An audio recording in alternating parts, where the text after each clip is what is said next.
Netcasts you love. From people you trust. This is Twit. Bandwidth for the Tech Guy is provided by CacheFly. CacheFly.com. Hi, this is Leo Laporte, and this is my Tech Guy podcast. This show originally aired on the Premier Networks on Saturday, March 25th, 2017. This is episode 1374. Enjoy. The Tech Guy podcast is brought to you by Capterra. Capterra helps you find and compare software solutions for your business needs with over 400 software categories from accounting to workflow management. Visit capterra.com/twit to start your free search today. And by Rocket Mortgage from Quicken Loans. When it comes to the big decision of choosing a mortgage lender, work with one that has your best interest in mind.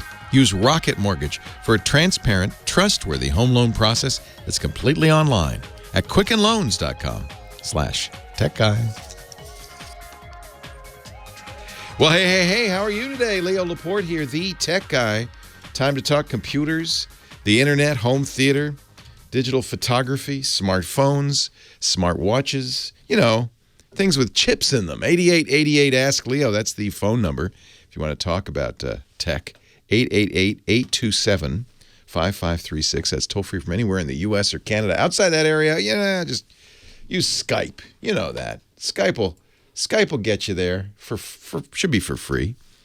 888-827-5536. Toll-free from anywhere, really, in the world. FedEx is going to give you $5 if you turn on Flash. They just announced this. So, you know that Flash, Adobe's technology for making dancing monkeys on your web page or animating, and it's used for a lot of things. It all started way back when with the release of the iPad, so that'd been 2010. And Steve Jobs said, we are not going to allow Flash on the iPad. And then they did the same for iOS in general, so no iPhone either. Did he start with 2007 with the iPhone? He might have. So anybody who wanted to reach users of iOS, of iPhones or iPads, had to somehow get around that. They didn't apparently stop FedEx. They still had Flash on their webpage. And then Apple stopped shipping Flash on the Mac. And that didn't stop FedEx. They still use Flash on their webpage. And then Google announced we're not going to support Flash. We're not going to have Flash in Chrome. Chrome 56, Safari 10, we're not going to have a Flash plugin. And then Firefox said, yeah, good idea. We're not going to have Flash. And Microsoft said, no, we're not going to have Flash either in our Edge browser, and on and on and on. So pretty soon, when Windows 10 Creators Update comes out in about a week, Edge will start to lose its Flash edge. You could still activate Flash. You could still turn it on, but by default it's off, and everybody knows that if things are off, people don't often turn them on. And FedEx still has Flash on its website. In fact, its website, won't work without it. So FedEx has decided to offer you $5 to turn Flash back on in your browser. FedEx, one of the largest companies that still uses that Flash technology on its website. You have to, if you want to use it in Chrome or Safari, you have to turn it on. That's a big chunk of users. So, and FedEx knows that's kind of hard to do. You have to figure out how to get into the browser settings and turn it on. So, if you go to the FedEx site, you might want to keep this in mind. In fact, if you have Flash turned on, you might want to turn it off. And you do an order over $30, they'll offer you a $5 discount. All you have to do is enable Flash in your browser. They say, turn it to always run, would you, please? But frankly, my advice is not to. Flash is a source of a lot of security flaws and problems. It's also used by bad guys to trick you. Many people get bit by malware because they get a pop-up that says, oh, you have an out-of-date Flash. Please update this. And they fall for it. And it's not Flash they're downloading, but whoops. It's malware. So a couple of pieces of advice from the tech guy. One, never call yourself the tech guy in the third person because that's silly. No, that makes it three. Two, you probably should, if you ever see a pop-up says your flash is out of date, ignore it because that is not how Adobe will let you know anymore. They update it automatically. And three, if you're going to enable flash because you want $5 from FedEx, just do it for that time once only. Don't leave it on all the time. All three. Very important advice from the tech guy. Apple's iCloud apparently hacked. I don't know what this means. There's a hacking group. They call themselves the Turkish crime family, which probably means they are neither Turkish nor a family, but they're definitely criminals. They say we have 250 million iCloud accounts, passwords, and logins. And if Apple doesn't pay them a ransom by April 7th, in 2 weeks. Now, remember, if you have access to somebody's iCloud password, you have, first of all, this is for people who use Apple products. That's their cloud, if you didn't know. If I could log into your iCloud account, I could not only reset the password, I could remotely wipe your phone. There's a button in there that says erase the iPhone. That's pretty serious stuff. They have offered to Ziff Davis a set of these hacked passwords to prove they have them. The Turkish crime family, to prove. I'm just going to call them the TCF, okay? The proof, because I know they're not Turkish, and they're certainly not family. To prove that they have it, they gave ZDNet 54 hacked credentials. ZDNet actually went to the effort of, first of all, validating the accounts. All 54 were actual active accounts, or had been active at least. Then they tried to contact each of the people. They were able to get a hold of 10 people who said, yeah, that's my password. They changed them, of course, immediately.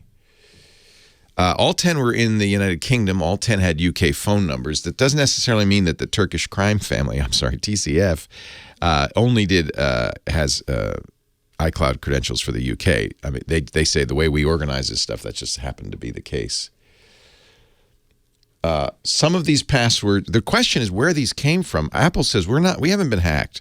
So the thinking is maybe somehow this is from a separate data breach, but at least one of the people the ZDNet talked to had never used that password anywhere else. You know, that's the risk. You don't want to use the password, any password, on more than one site, because then if the other site gets hacked, you know, then they have access to another, you know what I'm saying? Most people, frankly, use a single password or a variation of a single password everywhere. Don't stop that. Don't do that. Don't do that. At least one of these people of these 54 accounts said, no, I'm only use that on iCloud, which makes it a bit of a puzzle. Wouldn't be a bad idea. This is why I bring it up. If you use iCloud, wouldn't be a bad idea to change your iCloud password. Just, you know, for now. It seems likely that the passwords they have are several years old. So if you've changed the password recently, you don't have to change it again. But that's interesting. You know, what's going on over there? If you are in Hawaii, Idaho, Maine, or New Mexico, congratulations. You're one of the last states that Amazon is not collecting sales tax. You know, this has been a battle from the beginning. One of the things that made Amazon successful was that they didn't collect sales tax. Most states, the rule is you have to do business in the state to have a sales tax collected. So, for instance, in California, where we have a high sales tax, can reach almost 10% in some counties. Amazon just never put a fulfillment center here. They put it just over the border in Nevada, where there's no sales tax, or anyway, they don't have to pay the sales tax, I guess, if they're shipping to California. And so that was a big advantage. But brick and mortar stores were miffed. Hey, we have to collect sales tax, said CompUSA. Oh, wait, no, they're out of business now because of that. We have to collect sales tax, says Barnes and No. Anyway, that's what happened, right? Amazon just dominated because they were cheaper, sometimes as much as 10% cheaper. Well, that's over. Starting April 1st, After agreements with every state in the union, finally Amazon is now collecting sales tax nationwide. But I think the damage was done. So I think Amazon goes, man, that's all right now. The last holdouts, Hawaii, Idaho, Maine, and New Mexico. Now, no matter where you buy stuff from Amazon in the United States, you will be paying local sales tax. All right, let's take a break, and when we come back, I think let's take some calls. 8888 Ask Leo, the website techguylabs.com. I'm ready to help you, Leo Laporte, the tech guy. I'll wait till you finish your makeup, Heather Hammond. I was running a little late this No morning. sweat, no problem. Now, the collars look amazing. Yeah. But me? Yeah, she groomed the collars before she... That's right. You're supposed to put the oxygen mask... No, actually, I got that. I always get that wrong. You put the oxygen mask on yourself first, and then the kid. I know I'll forget that, so I hope it never happens. Heather Hammond is the phone ranger. She answers your calls for help and puts them through. How are you? Good. Made it by the hair of my chinny chin chin. Well, I'm glad you did, because otherwise the phones would just be ringing off the hook. It looks like there are some people who want to talk. Who should I start with here? Well, let's go with this sense of urgency that Mike in San Diego has about that iCloud hack. Oh, well, I don't blame him. Thank you, Heather. Hey, Leo. Hey, Mike. Welcome. Hey. God, listen to you for years and decided I'd give you a call. Hey, I've been hearing about this, but no one's addressed this. If these guys are smart enough to hack into the iCloud account, and I go and I change my password, twice a day, what prevents them from going in there later today and getting my new password? So I'm kind of confused. Well, the way it's a good question, but it comes from the assumption that the way they got the passwords in the first place was they hacked something. And Apple says they didn't hack us. I don't, and I believe them. Maybe they hacked, databases, databases get hacked a lot. Maybe they hacked something else and then validated these 500,000 accounts or 250,000 accounts, or maybe, I don't know, maybe they were marked iCloud. It's unknown where they got them. But they don't have some magic ability, if you change your password, then to get your new password. Okay. That would be that would be a second reach down the road. There's another thing I do suggest everybody do, and I should have mentioned this. Apple allows you to use two-factor authentication. And if you turn that on, then Apple doesn't do it very conveniently, but they do it very securely. They will then send a code to another Apple device. I wish they did it like everybody else does, but of course it's Apple. So, but turning on two-factor, as annoying as it is, will definitely, even if you didn't change your password, it would stymie the login. Get it? Okay. So do. All right. Thank you. I appreciate it. Thanks, Leo. Bye. Yeah. Take care. In fact, everything. So let me explain what two-factor is briefly for those of you who don't know, because that's kind of jargony, right? So. The whole problem comes down to something very fundamental called authentication. How do I know you're you? In the real world, I can ask for a photo ID. That's a pretty good system. The photo ID is something you have, right? And I can look at it. So that's one way of authenticating you, something you have. There's also, because they can't do that on the internet, they can also say, well, what's your password? That's something you know. That's a separate factor. There's one more factor that we're running into more and more, and that's something you are, and that would be typically biometric, right? So a fingerprint, an iris scan, handprint. Some very secure facilities, you can probably see this in the movies, in the Bourne Identity, they have the handprint. And that's a very secure way of doing it, because they, first of all, verify that is a human hand, using infrared sensors. There's blood pulsing through it. Okay, good. That's a start. And then it's not a fingerprint reader, or I guess it could be, but it's actually using the geometry of your hand, which is unique for all individuals. So that's like a fingerprint, iris scan, or pupil scan. Those are all kind of unique identifiers. But the best way to authenticate somebody's person is use two factors instead of just one.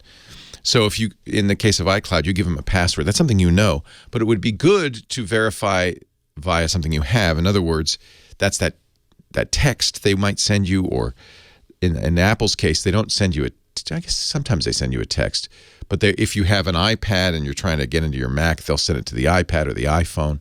That's Apple's two-factor authentication methodology. They send you in some cases 4, in some cases 6-digit code that's only good for 30 seconds too, which is another useful way of doing this. It's a time-limited, one-time password. So you combine your password, the thing you know, with the fact that you have you physically own or hold something like a phone or an iPad. That's something you have. Now, if they were then to also say fingerprint, which they can do, right? That would be then 3-factor. In a way, it is 3-factor if it's the phone, right? Because you have to unlock the phone to see that 4-digit code. So that's much more secure. Turns out, even if somebody gets your password, it's unlikely they're going to have physical access to your phone. So wherever you can turn this on, it's a good idea. There are a number of ways this something you have authentication can be proven. Used to be, eBay's actually stopped, or is about to stop doing this, but eBay and PayPal used to send you, and your bank might do this too, what they called a football, because it was roughly a football-shaped little physical device that when you pressed the button would generate a 6-digit string. You might have a credit card-sized device that does that. Bloomberg does that with their terminals. You press the button, and it generates a unique code. That's another thing you have, right? And you verify that you have it because you know what the 6-digit, the temporary code is. So if and then in some cases, like Twitter, for instance, they'll send you a text message.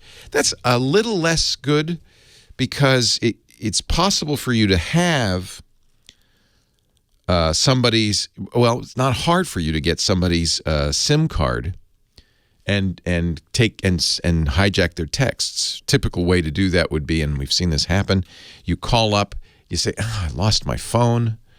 Can you send me another SIM card? I just bought another phone. Or you go to the store. Then they're going to authenticate you, right? They're going to say, well, I can't give you Leo's SIM card unless you can prove you're Leo. And then sometimes they do something dopey. Last 4 digits of the credit card you use, the last 4 digits of your social, what's your mother's maiden name. These are unfortunately much less secure, and hackers often can get this information. So, when Paris Hilton's account got hacked, apparently the secret question that she uses, what's her dog's name? But unfortunately, everybody knew her dog's name because she quite openly used it on the reality show that she was on. So it wasn't a very good secret question, right? Mother's maiden name similarly can be figured out. So make it.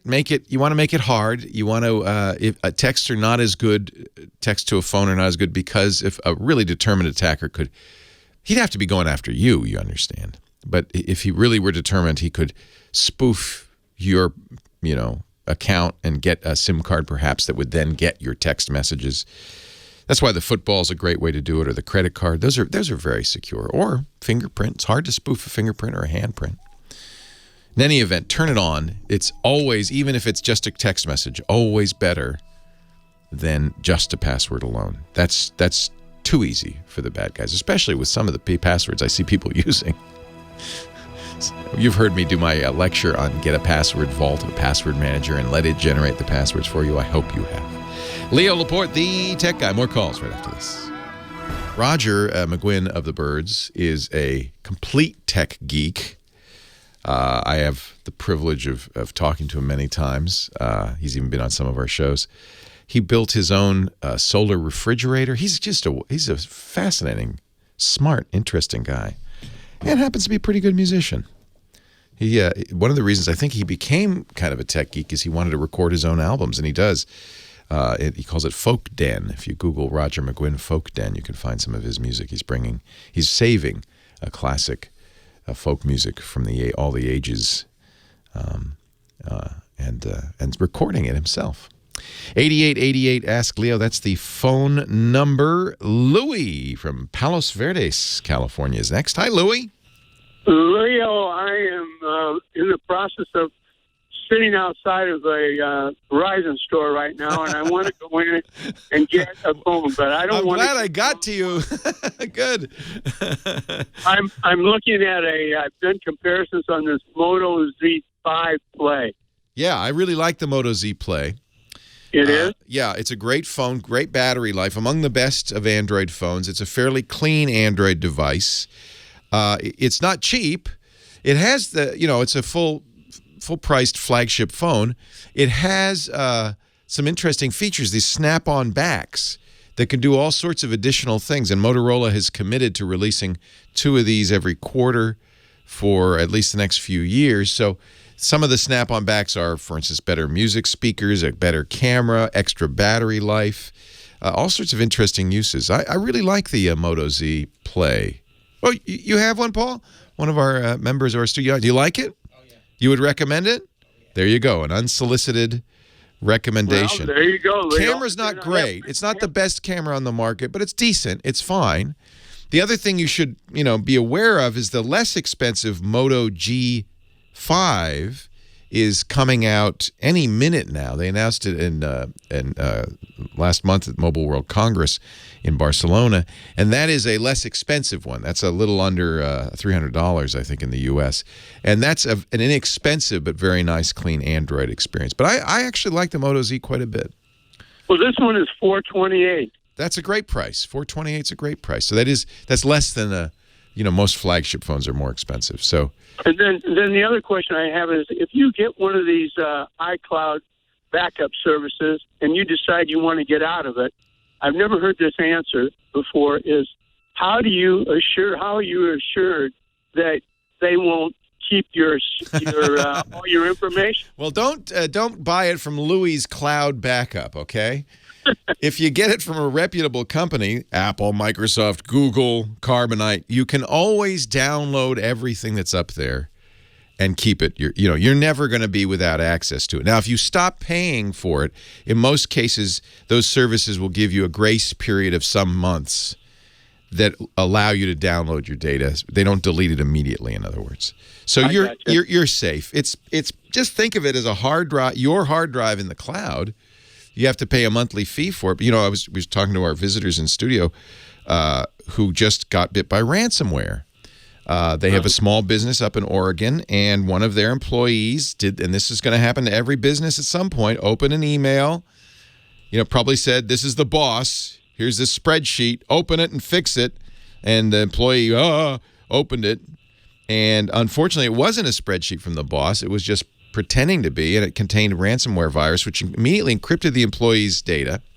And then, and Paul's saying how lucky he feels that he has a cloud service, the data started getting migrated up to the cloud service, right? That's what happens. Wow. But the cloud service that he's on, he didn't say names, and I won't say names, but this is true of any good cloud service, kept previous versions. So they said, well, you might have lost whatever, in the couple of hours that we didn't have backed up, but we're going to restore all your data. None of it's encrypted, so no ransom needed.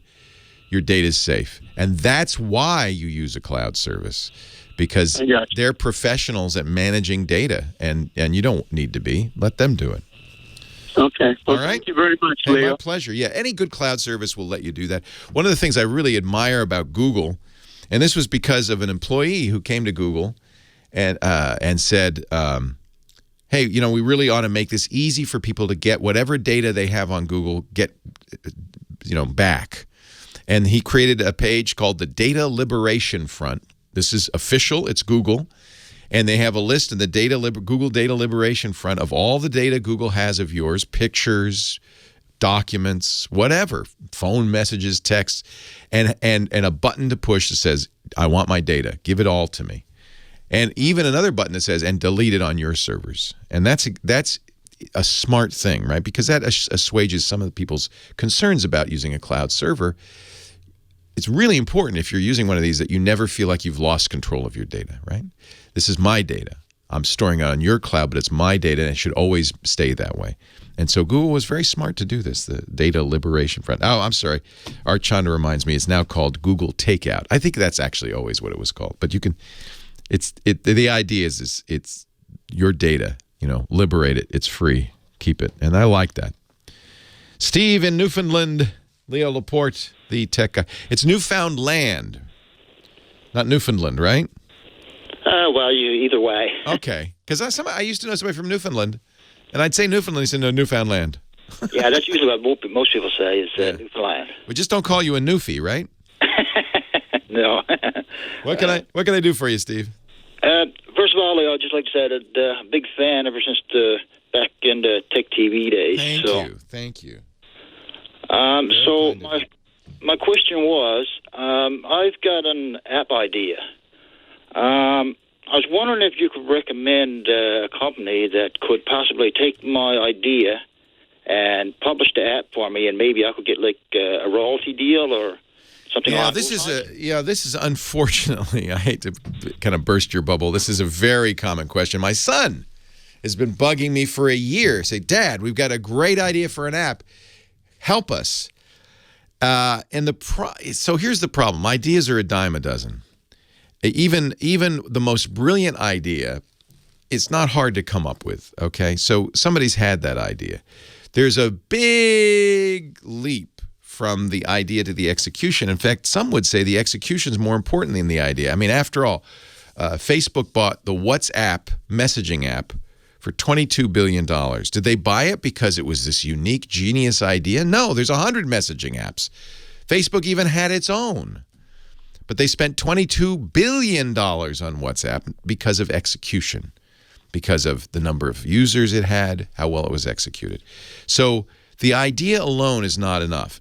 But I'm going to assume you have an idea that is brilliant, is world-changing, and certainly that's a good thing. We want, more great ideas. Your next step would be to find a partner who knows how to write software, design software, market software, and build an audience for software. That may be one person, more likely it's several people. You could hire them. You can go somewhere like elance.com. That's what my friend Kevin Rose did when he thought up Dig. And he was lucky. He found a programmer and a designer who were working for as freelancers. But ultimately, you're going to almost want to make them a partner. Otherwise, the quality of the work they do for you and their commitment to what you're doing is going to be, based on how much you paid them. And, then they go off and do something else, and that's not going to help you. So you're really looking for partners who can add the skills you don't have. You should think of, instead of building an app, I'm building a business. That's really what you're doing. That's what the guys at WhatsApp did and the guys at Instagram. Instagram, they had a good idea, but it was a photo sharing service. It was how they executed it made it worth $1 billion. Leo Laporte, the tech guy.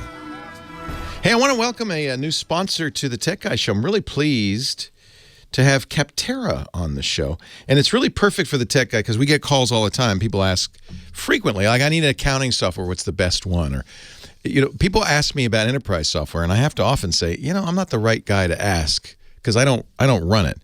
What I will send them to now is Capterra, C-A-P-T-E-R-R-A. It's a directory of the best enterprise software, 400 categories from accounting to workflow management. You got into business, I know, because you love the job you do, but software can really handle the day-to-day busy work for you, get the job done. And nowadays, any business that doesn't take advantage of the powerful software available is missing out. Whether it's app development, business continuity, content marketing, which is the best email newsletter service, for instance, file sharing. What's the best cloud server? Human resources, web analytics. So you get the directory, 400 categories, more than 30,000 solutions. But more importantly, you get thousands of verified peer reviews and ratings from people who are using that software. And Capterra does a great job of verifying every one of those reviews so you can trust them all. You don't have to go, frankly, what I think a lot of people do, they go, I need some accounting software, and they Google it. And that, now you got a list, but who, is it the list you need? Capterra is what you want. And by the way, this costs nothing to you. They make their money off the referrals, right? So this is a great solution. No obligation. You don't need to register. They don't want your email address. It's a free resource that'll help you make the right software decision. Do what you do better and let the software do the rest. Join the millions who use Capterra every month to find software solutions for their business. Capterra, Capterra.com/twit. Start your free software search today. Capterra.com/twit. 400 categories in every possible area. And you know it's good because look at the companies who use it. 2 million people every month use Capterra. Capterra.com/twit. Free. Leo Laporte, the tech guy. 8888 Ask Leo. We're talking high tech. Talking computers, chips, all that jazz there. Frank in Tullahoma, Tennessee. Hey, Frank. Hi. I never thought I'd never need to call you, but here I am calling. See, I am. Yeah, that's right. When you call me, it means you got trouble. Right. I know just enough about these PCs to be dangerous. That's the worst kind. The worst kind of trouble. Trouble you get yourself into.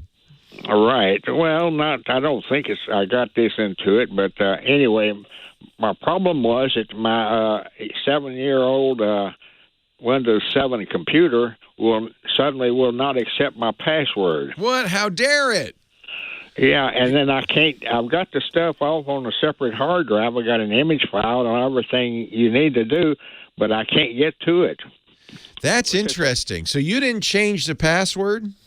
No, I've been using the same one since I bought the computer. For 7 years, and then all of a sudden it doesn't work. As I suspect, I'm pretty sure I've got a hard drive that's fixing to fail. But I've got most of the stuff off. Got your 3-way backup and all that stuff. So I'm glad to hear that. That's good. So you're not in any danger, but you want to get into the darn thing. Right. There's still whose things on there I need to get off before I put in a new hard drive. If you're using the same password for 7 years and you don't have any prankster friends who might have come over and changed it, right? Oh no, I'm retired and my computer's in my basement and my wife hates computers. No one has access to it. So nobody can get to it, right? So I'm thinking there's a keyboard issue here. So there are buttons you can press on the keyboard that would change what you're entering. It would look like you're entering your same password. Obviously, caps lock is one of them. But there's also, on many keyboards, a num lock and a scroll lock. So I want to make sure that, I mean, this seems silly, but it's frankly, I think, the most likely thing that you've got one of those clicked. Right. I know. I suspect it's, I don't think it can be that because I checked all of that. What I'd like to do is to run SpinRite on the hard drive. You could do that, but I don't, honestly, and by the way, you wouldn't need to log in to do that because SpinRite, you boot from an external drive and you run SpinRite without logging in. And certainly it's not a bad thing to do, and it could be, I guess it's possible. If you know your keyboard is giving you the right thing, that your keyboard's doing what it's supposed to do, and you're typing exactly the right password. And I wish this is why I hate that dot thing. I want to see my password. There's no reason for it to show dots. There's nobody in your basement looking over your shoulder. Right. So if it's not the keyboard, then it is possible that something got corrupted or messed up, and it could be a disk failure, or it could be a disk problem. So that, I think, assuming that you've checked the keyboard, and you might want to try a different keyboard if you have one lying around. Maybe that keyboard's on the fritz. Yeah, I tried 2 or 3 keyboards. Oh, okay, good. You're way ahead of me. No, I've been playing these things for a long time, but I'm in. So what does it do? Does it reject your password? Does it just say, no, that's not it? It says bad password. Wow. So it just rejects my password. And so what I'd like to do is to be able to run SpinRite, but my computer doesn't have a floppy drive. And it says that I must do it with a... you can do it on a USB key, too. You just need something you can boot to. Right. And or a CD-ROM. Well, question is, how do you make a bootable CD-ROM? I've tried everything I can find on the internet. Do you have another computer? You obviously can't do it on this one.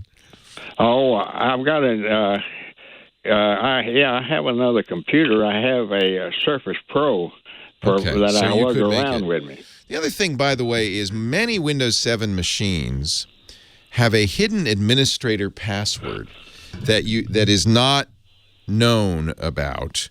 The reason is when Dell or whoever's building the machine, they don't, you log in, there's no password when you first get the machine. You set up a password. Right. But they had to have a way to put stuff on the machine. So what they've actually do is they create a blank hidden administrator password. So it's a little tricky. Depends on the version of Windows. You're on Windows 7. Right. Early version of Windows 7. Okay. I'm just seeing if you can do this before you log in, how you would be able to do that. If you Google on your Surface hidden administrator password, you'll find instructions for I believe you can activate it before you've logged in. And by the way, the password for the hidden administrator account is blank. So what you would do is you'd get into it doesn't show up on your login screen where it shows you and a guest maybe. It doesn't show up, but it's there. It's a hidden administrator account, and the password is blank. If you could get into that, you could get into your account, using the control panel and change the user. Oh, I can get in with a guest password, which I have, but I can't do any changes. No, because a guest is not an administrator. That's why you need this hidden administrator account, because then you could change it. Okay. Yeah, if you can get in as a guest, then you probably could scan the disk and see if there's anything wrong with it. All right. Yeah. I just wish that somebody would give me some decent. Well, do you have a CD-ROM that you can burn from that Surface? Oh yes. No, a CD-ROM. Yes. Okay. So, SpinRite has instructions, I believe, on GRC's account for making a CD-ROM out of it. But basically, you'll need a disk image and what we call an ISO file, and some special software that turns that ISO file into a bootable disk. Right. So that's what you're looking for, and typically people use a program called NetBootwin to do it. NetBootwin? I think that's the name of it. I may be confusing it. UNet Boot In. Sorry. UNetBootin. What a terrible name. Yeah, it's like an engineer. I know. It's an engineer. Yes, exactly what it is. It's an engineer. UNet Bootin. Yeah, and that's what I am. Well, then you recognize the lingo. So they have a free download at unetbootin.github.io for Windows that will help you create a bootable either USB or CD. Actually, I think it'd be easiest to do a USB as long as your Windows 7 machine can boot from a USB key. That'd be the easiest thing to do. Yeah, well, this one I've got will not boot from a USB key. Oh, shoot! So you need to make a CD-ROM. All right. I've got to make a CD-ROM. I've been playing with it for a couple of weeks now. Okay. Boy, I'm sorry. You're suffering like this. Oh, well, can you boot into safe? Challenge. Can you boot in? Yeah, it's a challenge. At least you have a computer too, so you're not without. Oh yeah, yeah. I haven't been without a computer now for 25 years. What kind of engineer are you? I'm a retired aerospace engineer. Well, you're a rocket scientist. You should be able to figure this out. Yeah, but I just did the rocket part, not the programming part. That's why I'm dangerous. Frank, I love you, Frank. I know just enough to be dangerous. Just enough to be down. I understand what you're talking about, literally. So, can you get into safe mode on this Windows 7 machine? Oh, yeah. Okay, so that might be another way to reset the password is do it from safe mode. Yeah, I haven't tried that yet, but Yeah, that I'll tell you what. We have a website, techguylabs.com. Chat room is just loaded with suggestions for you, most of which I don't think are going to help, but we'll put them all in the website so you can go through them one by one. So it's techguylabs.com. Right. Techguylabs.com. There are ways, if you had a Windows installation DVD, you could boot to that and unlock. My question is how it happened. And I think your instinct is right. It must have been disk corruption in the password file is the only thing I can think of. Right, because it still runs under guest. Yeah. I have been able to copy off most of the stuff I want someplace else. Yeah. And I've also got Carbonite backup to that computer, so I'm not going to lose anything. Oh, you're good then. Yeah. Yeah. It's just very irritating that I know there's at least one or two things that I haven't gotten off that I can't find. Well, in a couple of hours, visit techguylabs.com. We'll have many suggestions for you. Leo Laporte, the tech guy.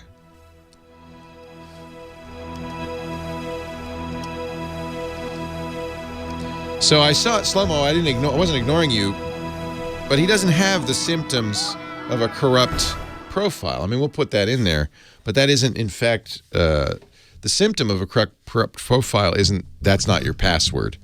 It will say, something's wrong with your profile. You get some other issue with the login. As far as I know, the symptom that he's getting is that's not your password, which is kind of odd. We'll put a link in here.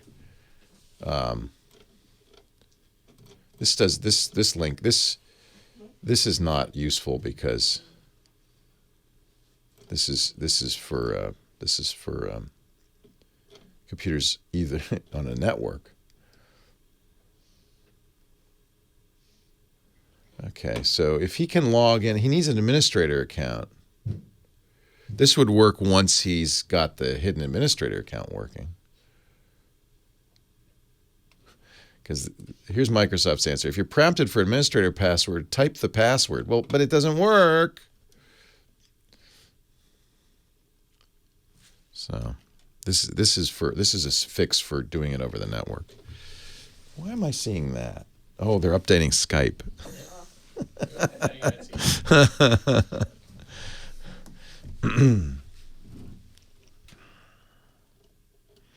One reason to always have a second administrator account, by the way, which would solve this completely. Well, hey, how are you today? Leo Laporte here, the tech guy. Time to talk computers, the internet, home theater, smartphones, smartwatches, digital photography, virtual reality, augmented reality. Everybody's all excited about Apple. It's going to be big, They're going to do augmented reality this year. People treat Apple, okay, this is going to hurt your feelings if you're an Apple fan. I'm an Apple fan. I have all the Apple stuff. In fact, I came this close to buying the new iPhone just because it's red. That's when you know you're an Apple fan, when you go, oh, there's a new color. I got to have that. And I'm a recovering Apple addict. How about that? I'll put that down on my resume. But I think the days of Apple, and we saw it, revolutionizing the industry by taking something that was there but not taking off, or just finding a little twist to it that made it huge. Those days are gone. We saw them do it. The iMac, the iPod. I mean, that wasn't the first MP3 player, but it was the first success, and it eventually ate the market alive. And then in 2007, the iPhone, not the first smartphone, but the first good smartphone, ate the market alive. They were running a little bit on fumes by the time the iPad came out. The iPad looked to be something that was going to revolutionize computing. And to some degree, it has. But sales have just been going down for the last 2 years, very consistently. Either everybody who wanted an iPad has one, I think that may be the case, and nobody feels the need to upgrade, and Apple hasn't been able to find a way to get you to upgrade, or people just either want a computer or a phone. I think that's probably what really happened, is that phones got so good and big, You didn't need the thing in the middle. You needed a laptop and you needed a phone. And the iPad just didn't have a great place in that, lineup. But then the watch, which I sold well for a watch, but certainly didn't change the industry. And at this point, I think a lot of people who are looking to Apple to kind of make augmented reality and virtual reality take off are thinking of the old Apple, the Steve Jobs Apple that changed the world with the iMac and the iPod and the iPhone. And I don't know if that Apple's still around. I don't even know if Johnny Ive, the great designer who started with the iMac, was really there for all of those innovations. I don't even know if he's really doing much these days. I think he's kind of semi-retired. And Steve's gone, of course. And Tim Cook, who's a great CEO and has made Apple, under his leadership, the most valuable company in the world, hasn't shown the ability to come up with a great product yet. So Apple's all in on this, and everybody's going to be watching. Cook has several times now said we're very excited about augmented reality. You know what that is, right? In its perfect form, it would be maybe some contact lenses or sunglasses or spectacles that you look at the world through. The world is normal. You're seeing the whole world, but superimposed on top of that is additional information, additional stuff about what you're looking at, or if you're playing a game, the game features appear on top of the real world. And I think that this is a very interesting technology, and that's why everybody's going, oh, Apple's really big on that. No, so is Microsoft, so is Google, so are a lot of startups like Magic Leap. They're all very big into it. The question is, does Apple have that magic touch that can take a technology that is clearly about to happen and put that Apple special spin on it that makes it the most amazing thing that you have to buy? The rumors, and by the way, rumors are often wrong about Apple, but the rumors are that Apple's going to do it with the next iPhone. The next iPhone, and by the way, Apple maybe really needs something like this, because the iPhone generation, it's a great phone, but it's just gradual improvement at this point. It's just evolutionary. The iPhone 7 isn't that much different from the 6S, isn't that much different from the 6, barely at all. Apple needs maybe something to revitalize this. The phone is the driver of all of its revenue by far, more than any other product it's ever sold. So maybe this next phone, this 10th anniversary iPhone, will be somehow magically transformative by bringing augmented reality to all of us. See, I don't think a phone is I think apparently Apple's working with companies like Zeiss, and perhaps they are working on spectacles. Those won't be out this year. Even Microsoft, which has a pair of a visor called the HoloLens and has sent that out to developers, even they say their consumer product isn't until 2019. Not this year, not next year, the year after. So if Apple could do something this year or next year, they'd still beat Microsoft to the table. I don't know if they will. We'll watch. This is the way of the world, right? This is tech companies, just like any other company, just like humans. There's a life cycle, and the question is if Apple can keep doing what they've done so well in the past. And part of the reason it's hard to do that is they're so successful. There's less impetus to do that. Often it's the lean and hungry company. Apple was number 2 for so long to IBM and IBM PCs, and they were lean and hungry, and they had to try harder to succeed. Often that's the kind of thing that makes a company go, try something very different and very new. It's hard for a company that has a huge success with a product to say, but we're going to leave that product behind and do something completely different. They haven't milked the iPhone enough yet, right? We'll see. I'm watching with interest, and I'm watching with hope. I'm a recovering Apple addict. I want to see them succeed, and I will be thrilled if they bring augmented reality to the market this year in a way that makes people go, this is it. This is the next big thing. We'll see. 8888 Ask Leo. We were talking to Frank before the break at the last hour. Frank had somehow magically his password to his account had changed on his Windows 7 machine, and he couldn't log in.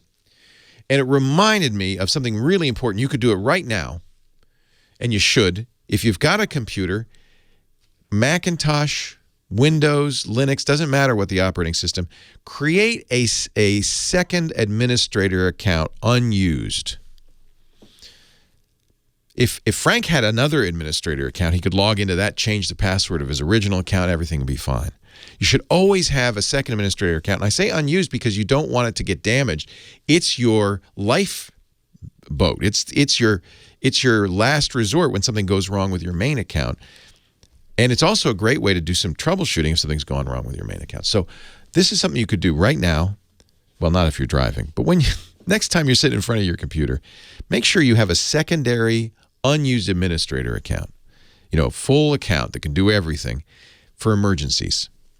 Just create it. You never have to use it, never have to log in. Remember the password or write it down. Or make it, you know what I do when I set up my mom? I always do this.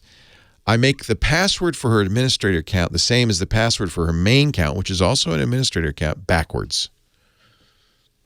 So if it's hello for her main account, the password for her administrator account is OLLEH, hello backwards. That way she doesn't have to memorize anything. She kind of already knows it. It's just do it backwards. But that's important to have that account. So highly recommend that if you haven't done that, you do it now.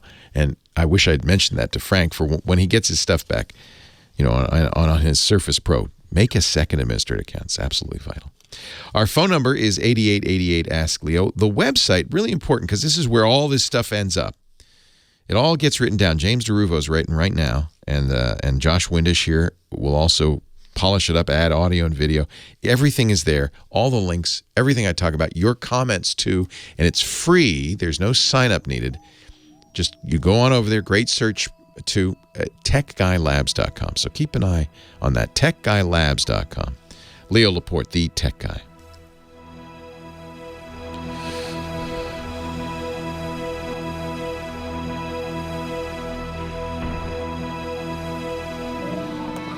What? You got a Nintendo Switch for $150? Is it used?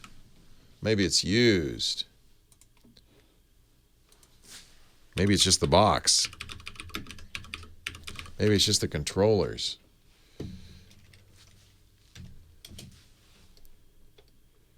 Because it's normally... Oh, I see. What? I see this, $155. How could that be? Oh, available from these sellers. 177 new from 150. What? How could that be? Oh, okay. I'd be a little suspicious. It's from Paula Clark, just launched. She has no stars because she's never sold anything before. I'd be a little suspicious. Here's another one. This one's a little smarter. Anna Quintana, 721. She's selling it for closer to the list price. Also just launched. I bet you she knows Paula. And then the rest of the price is much more in line, which is about $100 off over list. Yeah, I'd be a little suspicious. Just a little suspicious. It's obviously not a ripoff. Obviously. A lot easier. Yeah. Right, Street Tracer. Let me know how that works out, though. I'd love to know if that works. Amazon will refund because it's a third party, right? But Amazon backs it. That's good. That's nice. That's nice.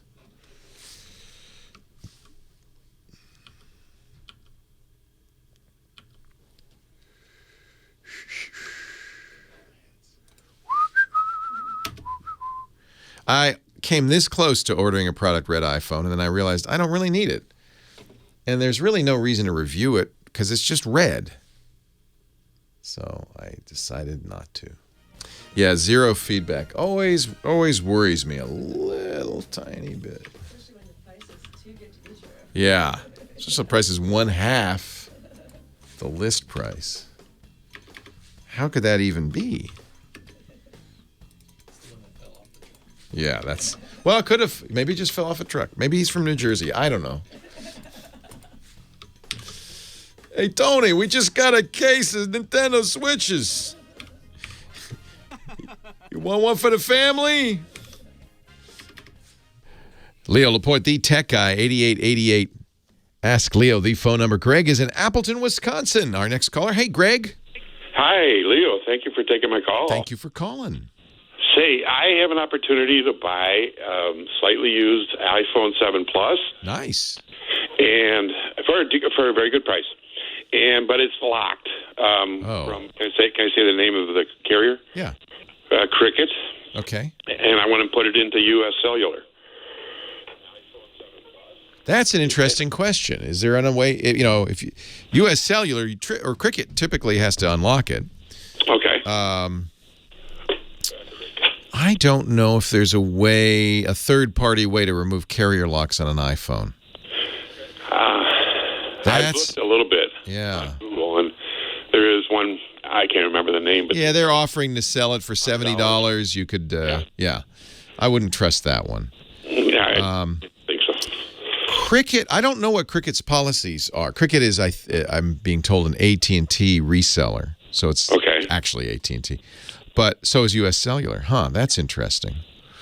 I got to say, I did call Cricket the other day, and the gal did say if you give me the IMEI number, that they would unlock it. Okay, you're golden.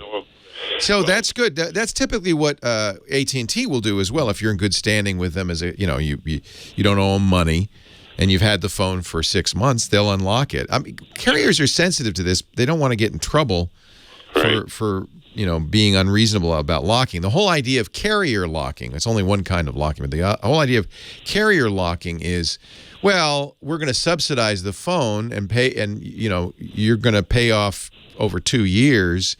We don't want you then reselling the phone at a full price. But most carriers no longer subsidize. So I think the whole idea of carrier locking really is just an anti-competitive mood to keep you, you can't take your phone with you. But you bought that phone. Why shouldn't you be able to take it with you, for crying out loud? Captive audience. Yeah. So if Cricket says they'll unlock it, you will get the if you get the phone, you'll be able to get the IMEI number from the settings of the phone. It's inside in the settings, and you give it to them, and they unlock it. The seller should really unlock it first. Well, he claims that he doesn't know of any way of doing this, and well, that's good of him for at least saying that, right? Yeah, right. And so you might communicate with him and say, Cricket says they will unlock it. If you can, but the problem is there's no way to verify that he has unlocked it. Well, that's it. And also, too, if he unlocks it, maybe he won't sell me the phone. That's why he's selling it. Thanks for the info. Yeah. Oh, okay. See ya. Well, you're taking a little bit of a chance. The carriers, I think, are the ones who have to unlock it. They're the ones who locked it in the first place. Right. Is that against the law that they don't unlock it anymore? No, it's not a law. There's no law requiring it. There ought to be, but hey, we right now there's no consumer laws at all. I mean, basically, the big companies are now completely dominant. So don't expect a whole lot of decisions being made on your behalf. Congress just voted a couple of days ago to eliminate privacy restrictions on carriers. Now not only there's nothing to stop them from selling your information to the highest bidder. Yes.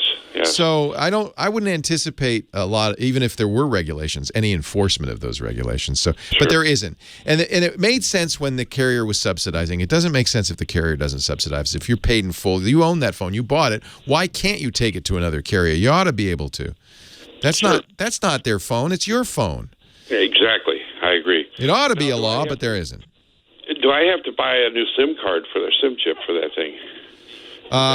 Well, you go to U.S. Cellular if that's who you want your carrier to be. You go to whoever the carrier is, and generally they charge you $5-10 for that. You might even be able to talk them into giving it to you. Say, if you're going to be a new customer, say, hey, I'll be your customer, but give me a SIM card. And since they're going to make money off you otherwise, they might well give you the SIM card.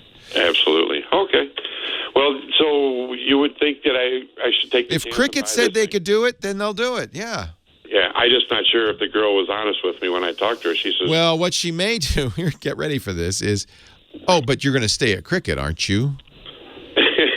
Yeah, she kind of started with that, and I said, well, I have other phones with cellular. Here's what you tell them. Say, oh, I will, but I'm going to France for 3 months, and I just need to use a French carrier. But when I get back, absolutely, I'll be right back with you guys. I will be right back with you guys. Yeah, all right. See if that works.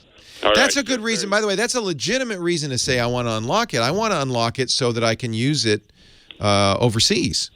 Sure. With an overseas carrier. Sure. Yeah. All right. That's wonderful. Give it a shot. Good luck. All right, Leo. Thank you very much, sir. Yeah. Thank you for calling. I appreciate it. Verizon phones are not locked. You can put a different SIM card in a Verizon phone, but most of the other carriers do carrier locking, and they really oughtn't. And even Apple, which has so much leverage with the carriers, even Apple is selling carrier locked phones. When they first come out with a new iPhone, you invariably have to choose a carrier, and it will be carrier locked to that carrier. That's even as much leverage as they have with the carriers, they can't get around that. Now, a couple of months in, they'll start selling unlocked iPhones as they are now. So if you're going to buy an iPhone from Apple, you can buy it with no carrier attached, and then that means you can use any carrier. Carrier locking really is unfortunate. And it's just kind of, I could go on and on. The cell companies are not your best friends. Have you figured that out? They originally subsidized these phones. Remember that? $200 with a 2-year contract, right? And so it kind of made sense. But you're going to be locked in. There'll be an early termination fee if you don't want to keep that contract. And that phone can only be used with us. But once they stopped subsidizing the phones. Oh, and incidentally, the way they did that, I'm sure you know, is that they raised the monthly fee. So you give them $200, and then they're going to charge you $20 extra a month for the 2 years. So that phone will end up costing you even more if you'd bought it outright. Then they stopped subsidizing the phones, but they're not stupid. They did not eliminate the extra charge. So now they've got you coming and going. They charge you the full amount for the phone, and you're paying that extra fee every month. Just because they can. And they lock it. Why, I gotta... This is an opportunity. It's one of the reasons Google has started what they call an MVNO. They buy cell service from T-Mobile and Sprint and U.S. Cellular. By the way, I want to correct myself. U.S. Cellular is not AT&T. That was a mistake. Cricket is. But they buy cell service from those three, resell it to you with their service called Google Fi, and it's all kind of more rational. They don't, lock the phones, but you have to use one of their phones. So even then, it's a profit deal, right? Whoa, they're trying to make money. What a surprise. I just wish they would do it fairly, right? Instead of, kind of sticking it to the consumer every chance they get. These companies aren't monopolies anymore, but they sure think they are. They sure act like Ma Bell, don't they? 8888 Ask Leo. Leo Laporte, the tech guy. More of your calls right after this.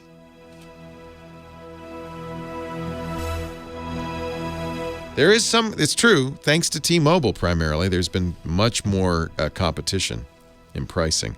But the problem is, it's like airlines. Their pricing models are so complex that they can get away with a lot of stuff that you don't even know you're paying.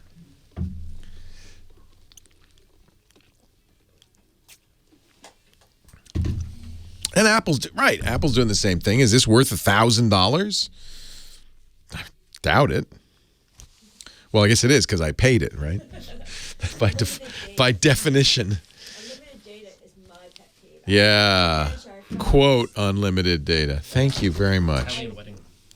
Perfect. I would have an employee come in to pick up a phone, and they would say, "You're paying too much for unlimited data. We can save you this much by going this way." Well, they don't want, but now they're going back to unlimited data. So I don't know what they want. I don't know what they want. Spot on. If you have unlimited data, which my daughter did beforehand, so she was running her apartment, but it was. Yeah, my daughter does not have a landline. Everything's cell phone, right? Ours. Yeah. Why have a landline? Because nobody would answer it because it wasn't their cell phone. Well, I don't answer calls anyway because I never get a call from anybody I know. It's all from people trying to sell me stuff. So I know, and it's always my area code. Notice that trick they play? Jeez. What's funny is my Google phone has a 302 area code, a Baltimore area code, because I have a vanity phone number, and that was the only way I can get it. And so I get a lot of sales calls from the 302 area code, and I don't know anybody in Baltimore, so I know that that's a. Definitely don't answer those. But no, that was the unlimited data thing. Oh, There must have been some kind of contest Verizon had, or some kind of bonus thing, because it was so consistent from employee to employee. Oh yeah. They sent out a memo. They said, and then we'll give you 10%, and totally, they're incentivized to do that. Yeah. Oh yeah, it was bad. Yeah. Now, like you said, they're going back to it. But. Well, that was Verizon and AT&T both wanted to get you off unlimited. They felt like they were losing a lot of money on that. Yeah. You wonder if they really were, though. I guarantee you, none of the cell phone companies are losing money. No. You never hear about, they're really struggling. They're rolling in coin. Leo Laporte, the tech guy, 8888. Ask Leo, the phone number. John in Santa Cruz. Hi, John. Hey, Leo, how's it going? It's going great. Welcome to the show. Thanks for calling. I'm a fellow Dr. Furman nutritarian. I hope you still. I love the good doctor is just the guy. Yeah. If I could stick with it better, I would be much thinner. But I think he's got the right idea. It's easier than fasting. I've done both. So well, he has a book on fasting, which I just got. But fasting's tough. He says if you combine the two, though, you'll be skinny. Yeah. Absolutely. Well, I wanted to ask you, I have a new TP-Link Archer C7, courtesy of you and the Wirecutter. The Wirecutter loves that Wi-Fi router. Oh, my gosh, it's only like $70 It's cheap. On Amazon. Yep. It works really good, but still, I got a little bit of a dead spot that has an Ethernet cable to it. Oh. And I want to add on, I don't want to get into expensive mesh routers and stuff, and I want to add on an access point. But my question is, can I have both with the same that's the one thing the mesh routers do. Frankly, the biggest thing they do is that, which is because they communicate with one another, you can plug an Ethernet cable into any of them, and it will all be still one network.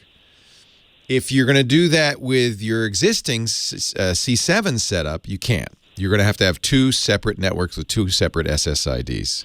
And then you have to every time you walk around the house, you have to actually tell the iPhone to go, okay. No, it should be smart enough to pick the biggest one. I'll tell you what. I did this against recommendations. I made it the same SSID and password. And it seemed to work okay. So try it. Because the iPhone is smart enough, even if it has a different network name, to pick the one that's working the best. In fact, that's part of the problem, is that the iPhone may be thinking your neighbor's is the best Wi-Fi. So I would say give it a shot and name it the same with the same password. You at least won't have to, do anything to switch it over. I don't know what the issues would be with that. It's going to require that your iPhone and your devices are smart enough to go, let's use this other one. I have coming up this afternoon. We have another show called The New Screensavers, and I have a Wi-Fi expert on to explain all this, and I will ask him if that's an option. But the truth is, I know you just got the C7, and you look at those mesh routers, and they're so expensive. But that's one of the things. If you get an Eero, for instance, the Eero, you can connect to an Ethernet jack anywhere, and you can have multiple jacks as long as they're all on the same Ethernet network, which they would be, I would guess. It will intelligently handle it. In fact, that's the best way to use these mesh routers.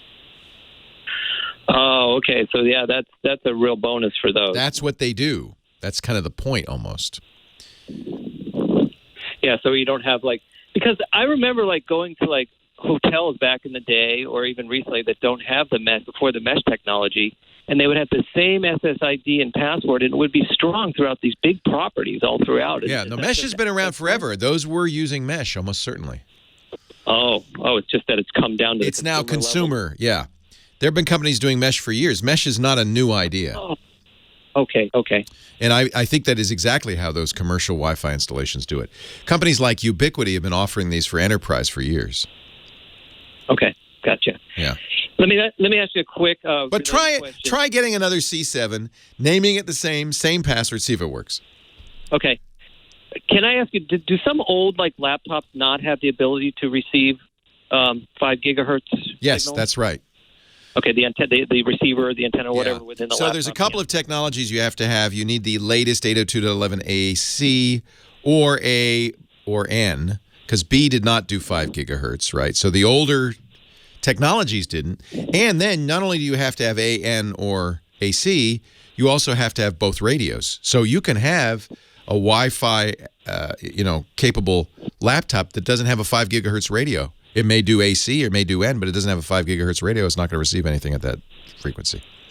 Yeah. So newer ones, and the way you can always upgrade it, you can buy now for $12 a little USB dongle that's about the size of an ant that you stick into your USB port, and it gives it 5 gigahertz. So you absolutely can do that. Okay, cool. That's the way to do it. If the hardware doesn't have it now.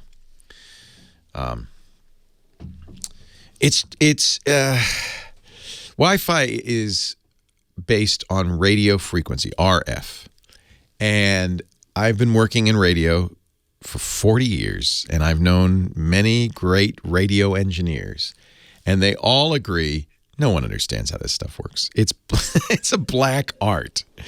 It's a black art. It's voodoo, because radio signals are they're almost alive. They bounce off things. They don't go through some things. They go through others. They go around corners. They do weird things, and it's unpredictable. And it's tricky as heck. There's no good solution to that problem. It's just the way it is. Thank goodness we have Wi-Fi. The bad news is we have Wi-Fi. Everybody has it. Everything is using it. And we're adding more and more devices in our house. My Roku streaming devices are Wi-Fi access points, and they interfere with my real Wi-Fi access point. They're all doing it. And so, of course, you're in a crowded bar, and everybody's just shouting louder to be heard, and no one can be heard. Steve in Las Vegas, Leo Laporte, the tech guy. Hi, Steve. Hey, Leo. How's it going? Oh, it's going great. How are you? Lovely. Thank you for taking my call. I just startled my dog. Hello, dog. I'm going to be down your way next week for a little vacation. Good times. The weather should be delightful. I hear it's going to be 80 degrees. Yeah. Frankly, I'm dreading it. Yeah, but see, when you go as a tourist to Vegas, you don't even know what it looks like outside. You don't even know if it's day or night, because the casinos don't want you to know. Exactly. So we're living in a hermetically sealed box. Exactly. I could be anywhere in the world. What can I do for you? So this is what's going on. I was watching a streamer on Twitch. I love the Twitch. Love the Twitch. You like the Let's Play videos where they're playing a game? I've been really enjoying the speedrunners. They play games in ways I couldn't even. It's kind of impressive. It's like a skill, a useless skill, but like an amazing skill. They're like Olympic athletes. Yeah, exactly. And it's pretty impressive when the Games Done Quick guys get together and pull together $2 million in a week for fighting cancer. That's just not a bunch of kids watching them play. No, that's it's awesome. A lot of income going somewhere. So from that, one of the streamers, quite creative, has a TC Helicron 2, in which he'll use hotkeys to change his voice. So he'll sound like Darth Vader, or when he's in game, he'll change it. So some of the most creative broadcasting being done right now is on Twitch.tv. So that is awesome. So, Leo, I'm super jealous because in my day-to-day life, I host quiz shows, I DJ. You need that button. Well, yeah. I was wondering. I find your lack of do it faith without spending, $300 to $700. Yeah, there's voice changers. I bet you the good ones cost more money. I don't. That's a great question. So you're looking for a voice changer. It's not horrible, but I was just wondering if there was a different way, because like the model down, like the TC Helicron, doesn't look as sexy. It's more knobby. I don't know anything about this, and you would think I would. I just changed my voice the old-fashioned way. I will look into it. I don't know, but I will look into it. Leo Laporte, the tech guy. I find your lack of faith disturbing. That's a really great question. So I wasn't even familiar with the TC Helicron. Let me see. TC, is that Helicron? We're seeing it more and more business. I got to buy one now. Helicon. Okay. Yeah, so these are like harmonizers. You remember harmonizers? Mm-hmm. And I'm not surprised they're expensive. Although it shouldn't. I bet you know what we want to find? Here's what we want to find. A way to build our own. Right. So I have found that there is some Pi projects you can get into. You just need a processor and software. I mean, it's not that complicated. Guy Smiley in our chat room says nchsoftware.com has a voice changer. So it's software. And it's for Windows, but I would bet you there are. So you could do this through a Windows computer. How much is the software? It is $25. It'd be fun to play with. Yeah, and you run it through a Windows computer, and then you could get a cheap Windows computer. That's all these guys are doing. They probably have custom hardware and stuff. But this reminds me very much of the old harmonizer, which was... so it's been frustrating because inspired by actually a caller on your show a couple months ago about doing voiceover work and a couple different people, I was like, man, why wouldn't I do that? I've got radio experience. I've been into this stuff for a while, and I wouldn't think though that the voice changers would be a good choice if you're doing VO work, but maybe. No, I'm just saying that started this whole thing, and I've been frustrated to find that everything is about when I read specs and whatnot, it's about people who are singing, but not necessarily people who are just talking. Right, but that's the same technology as a pitch changer.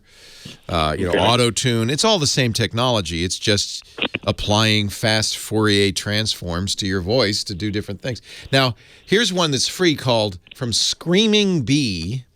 It's called Morph Vox Jr. Morph Vox Jr. You can try that one. That looks like it's Windows or Mac.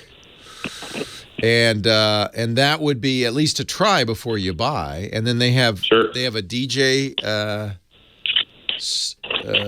Well, that's something else. They have Giggle Type. It looks like these guys do a lot of. And then there's the MorphVox Pro, which is $40, which does more. And yeah, I mean, this could be used by a Twitch streamer for sure. Oh, cool. So I wonder why he bought the hardware. Well, the hardware might be faster, might do a better job. And it's sexy. Come on, Leo. It's sexy. What's going on? And the whole thing on Twitch is just getting your chat to give you money. So. Right, exactly. No, it's pretty fantastic what goes on there. I wish I had, I wish I were a little younger. I would have done that instead of this. Yeah, no kidding. Add a CH. I already got the logo and everything. That's great. One other thing I wanted to throw out to you, Leo, just a product recommendation. Sure. A company I've been dealing with, I have a tour company here in Vegas, an online booking software. It's called Zozi. I think I remember you talking about it a long time ago. Spell it for me. Zozi. Zozi. Find a book. Oh, this is neat. So this isn't for the plane. This is for the stuff once you get there.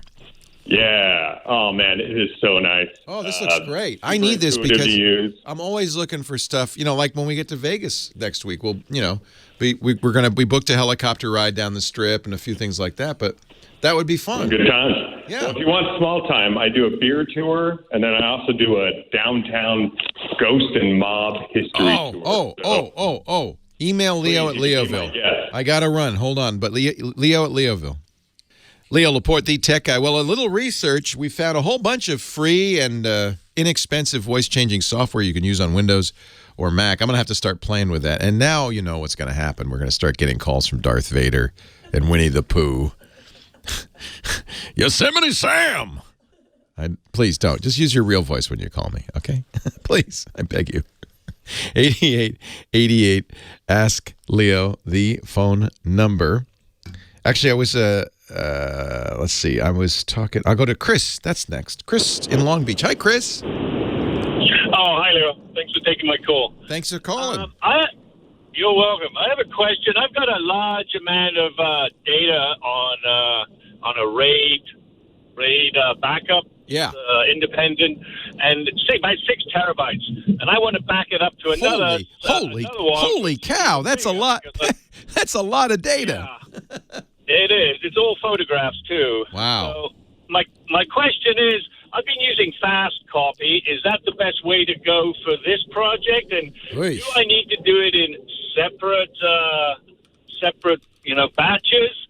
And lastly, is there any degradation of the data along the way? Well, that's why you'll use a program like Fast Copy or RoboCopy. It's built into Windows because those copy routines, unlike the default operating system copy routines, validate the data after they copy it. So that's exactly why you're going to use, I'm assuming, I'm going to have to look and see, but I'm assuming Fast Copy doesn't that. Windows does that. Windows has a program called RoboCopy that Microsoft puts on there for this particular kind of thing where you're doing a ton of stuff, and it does validate it. I'm going to guess that Fast Copy does that too, but if it doesn't, then you should start using something better. So all they have to do is they check they do a fast hash or CRC on the original, and then do the same thing on the copy and validate that not one bit has been changed, and you absolutely want that. Otherwise, you'll be copying a ton of data. It'll be corrupt. RoboCopy's built into Windows. Are you on Windows? I am Windows 10, yes. Yeah. Use RoboCopy, which does the validation. And then the chat room's saying you could always automate it with PowerShell if you wanted to make it more sophisticated. PowerShell? Yeah. Microsoft has a...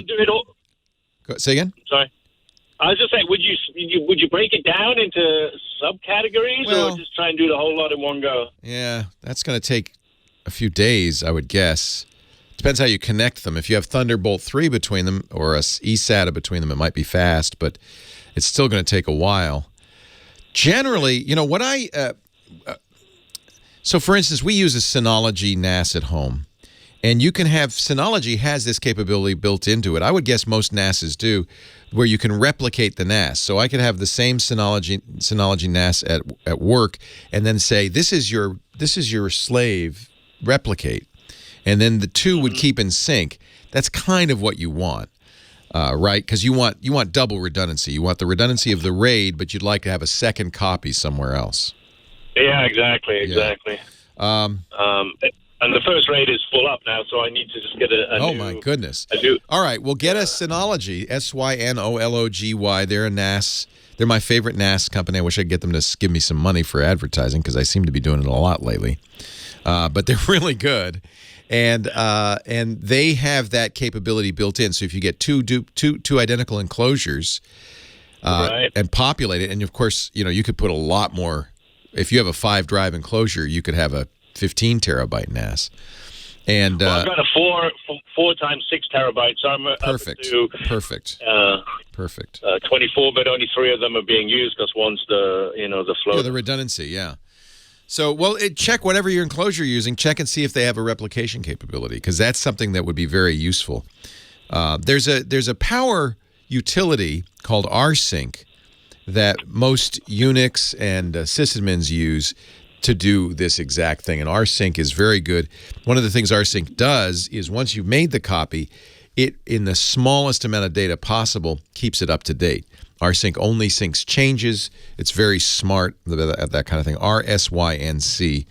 I bet you there's an rsync available for Windows. But nevertheless, Windows has RoboCopy. There also is another Microsoft program that they offer for download called Rich Copy. You might want to take a look at. That's available from Microsoft's TechNet. We'll put a link in the show notes to all of this. Rich copy sounds like it might be kind of old, though, 2009. Of course, RoboCopy is probably that old. Yeah, this is something you want to do right. Absolutely want to do right. Datalore has given us a link to lifehacker.com and how to migrate from an old NAS to a new one overnight. We'll put that in the show notes, too, at techguylabs.com. See what they recommend. techguylabs.com is the website. Have fun.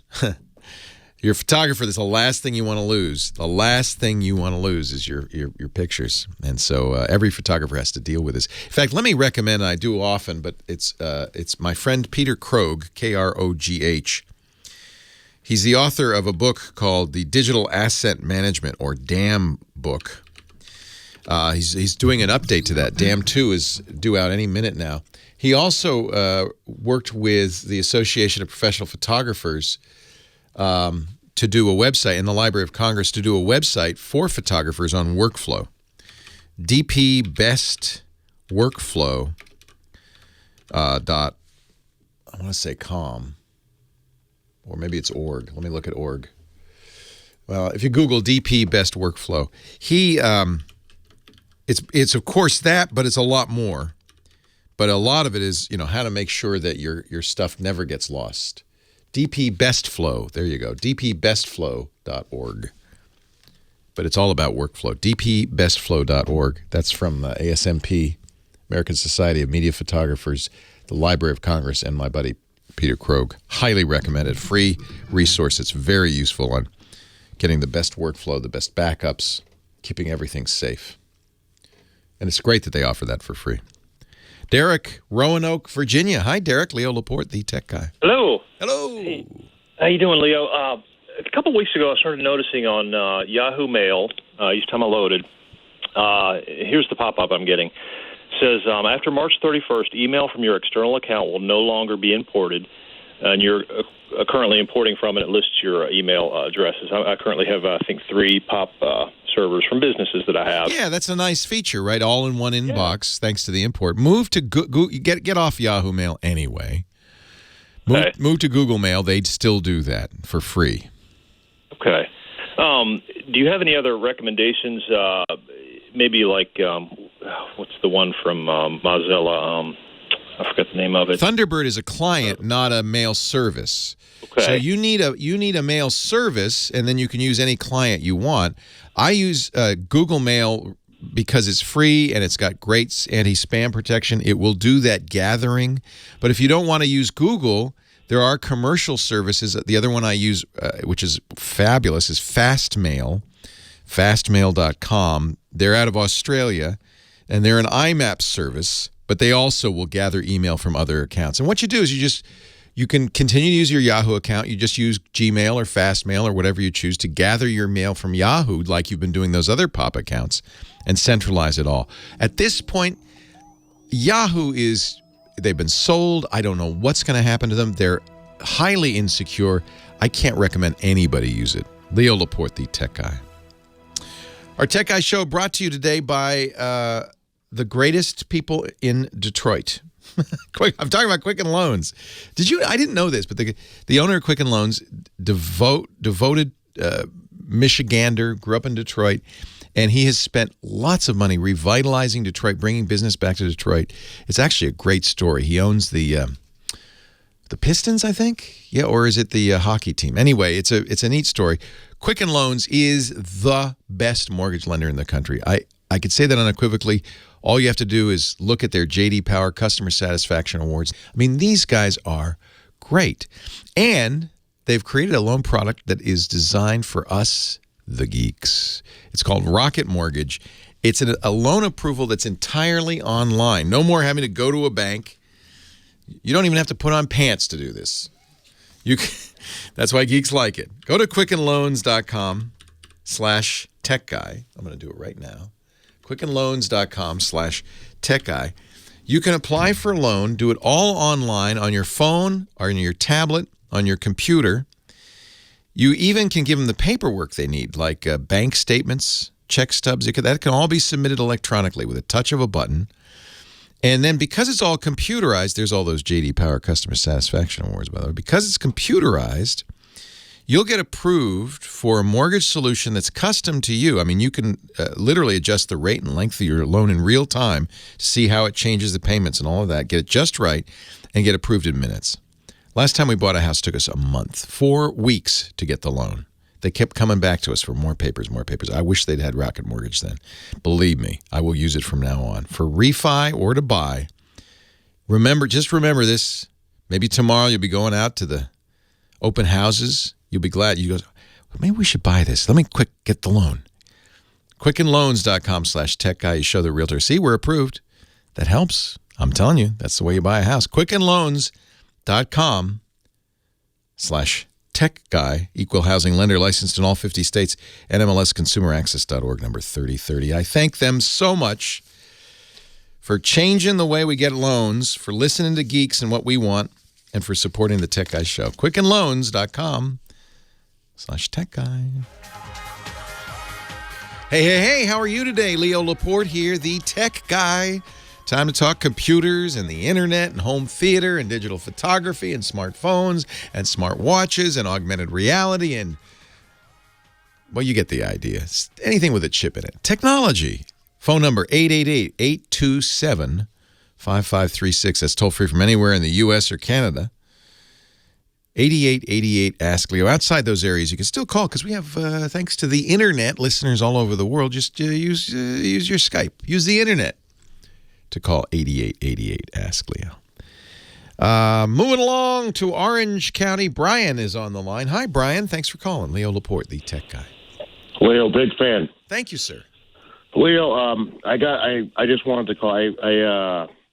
I have an experience. Like, I fell in love with an old girlfriend. I was always a Blackberry guy, and I went to Android phones about 5 years ago, and I just could never get into it. But I discovered the Blackberry Passport Silver Edition on Amazon.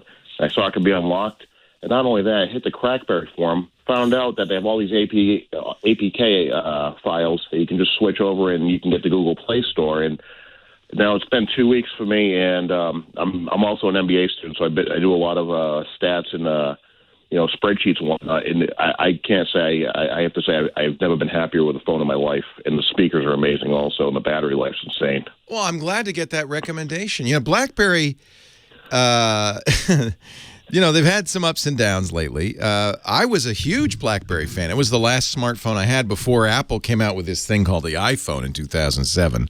And after that, it was kind of the world changed, and BlackBerry kind of ignored the iPhone at their peril for several years. And by the time they decided to do a smartphone, the BlackBerry Storm, I don't know if you remember that. Oh, I remember that. Oh, that such a horrible phone. It was an abomination.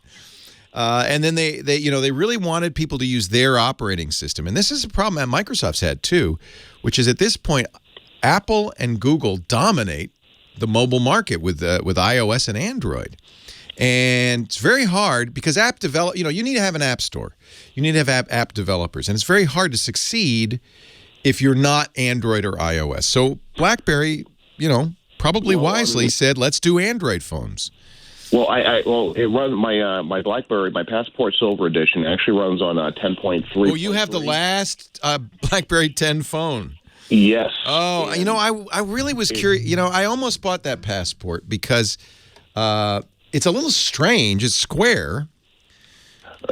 I'll tell you, for the battery life, the screen's amazing for reading, and videos look great on it, and the camera's pretty good for BlackBerry. And honestly, the speaker, you'll never find louder speakers on a phone. There's actually stereo speakers in there. Now, how's that keyboard? Because it doesn't look as good as the traditional BlackBerry keyboards. On the Silver Edition, they rounded the edges and moved the keyboard up a little bit, so it's great. Like I said, I do a lot of spreadsheets for my MBA classes, and for blasting off emails and whatnot, it's great. And not only that, but the keyboards actually, you can actually scroll by just running your fingers over the keyboard. I really liked that feature. I thought that was a great feature. They did that on the Priv and their Android phones as well.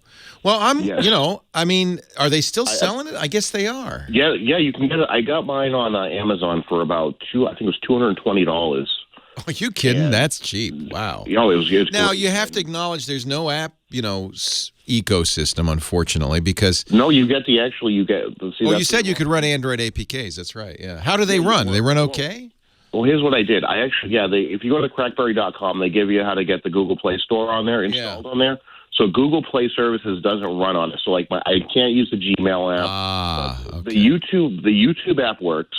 The Snapchat doesn't, but Facebook, Instagram, Messenger, all your major ones, iHeartRadio, they all work great. And plus, you have the Amazon store that comes preloaded with the apps from Amazon. But this is BlackBerry 10, which is interesting. Yeah. And it runs, and it just so BlackBerry does the whole thing where it says, this is not a BlackBerry recommended thing, but we scanned it for malware, and this app doesn't have malware, so it will run on your phone.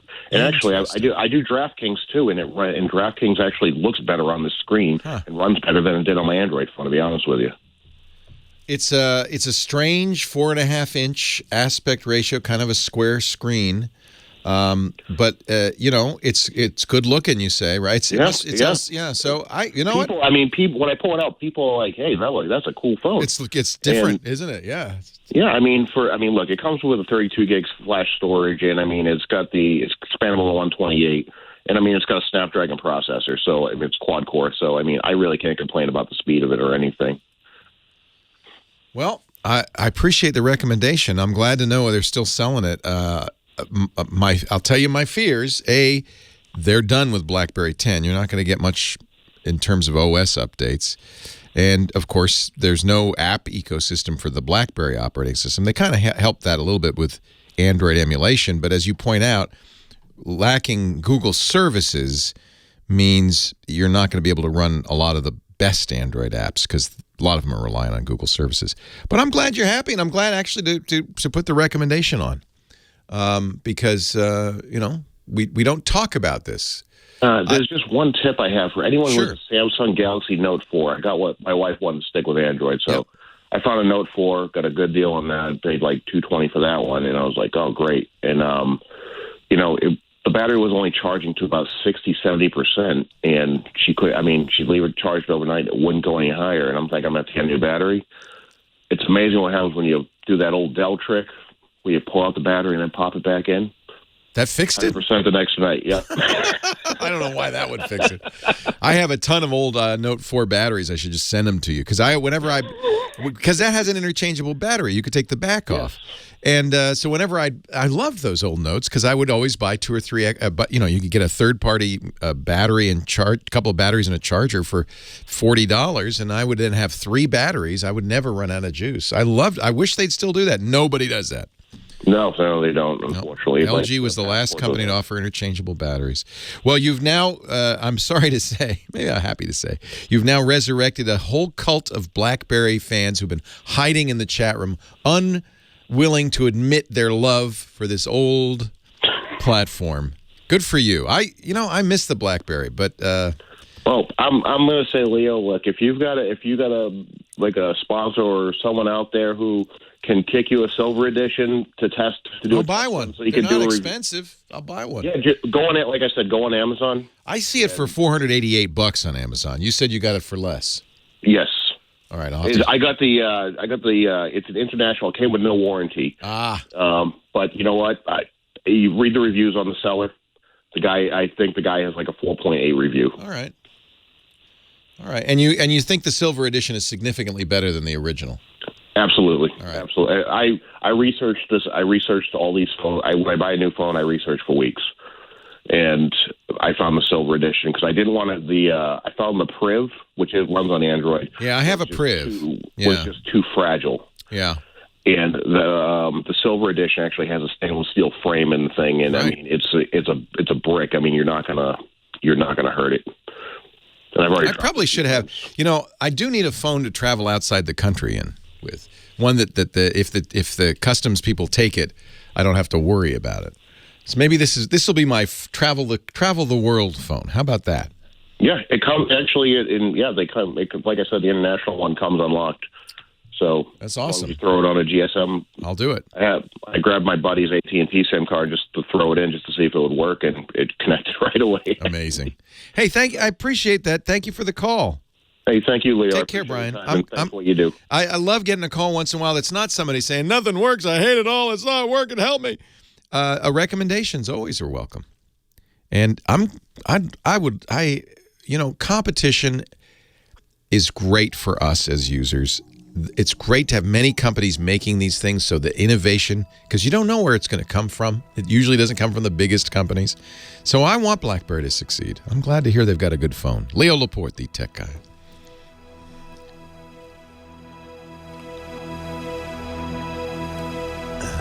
And how many apps do you really need?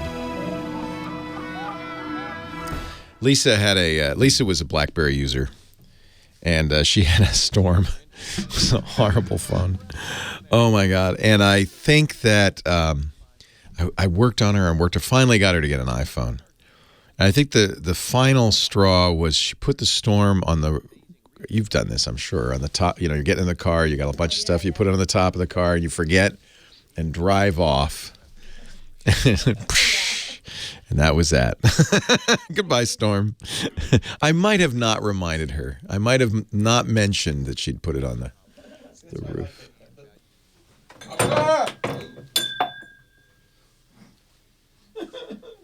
Everything's falling apart. I shouldn't come back here. Oh no! Oh no! My toes broke off. Oh no! Hold on.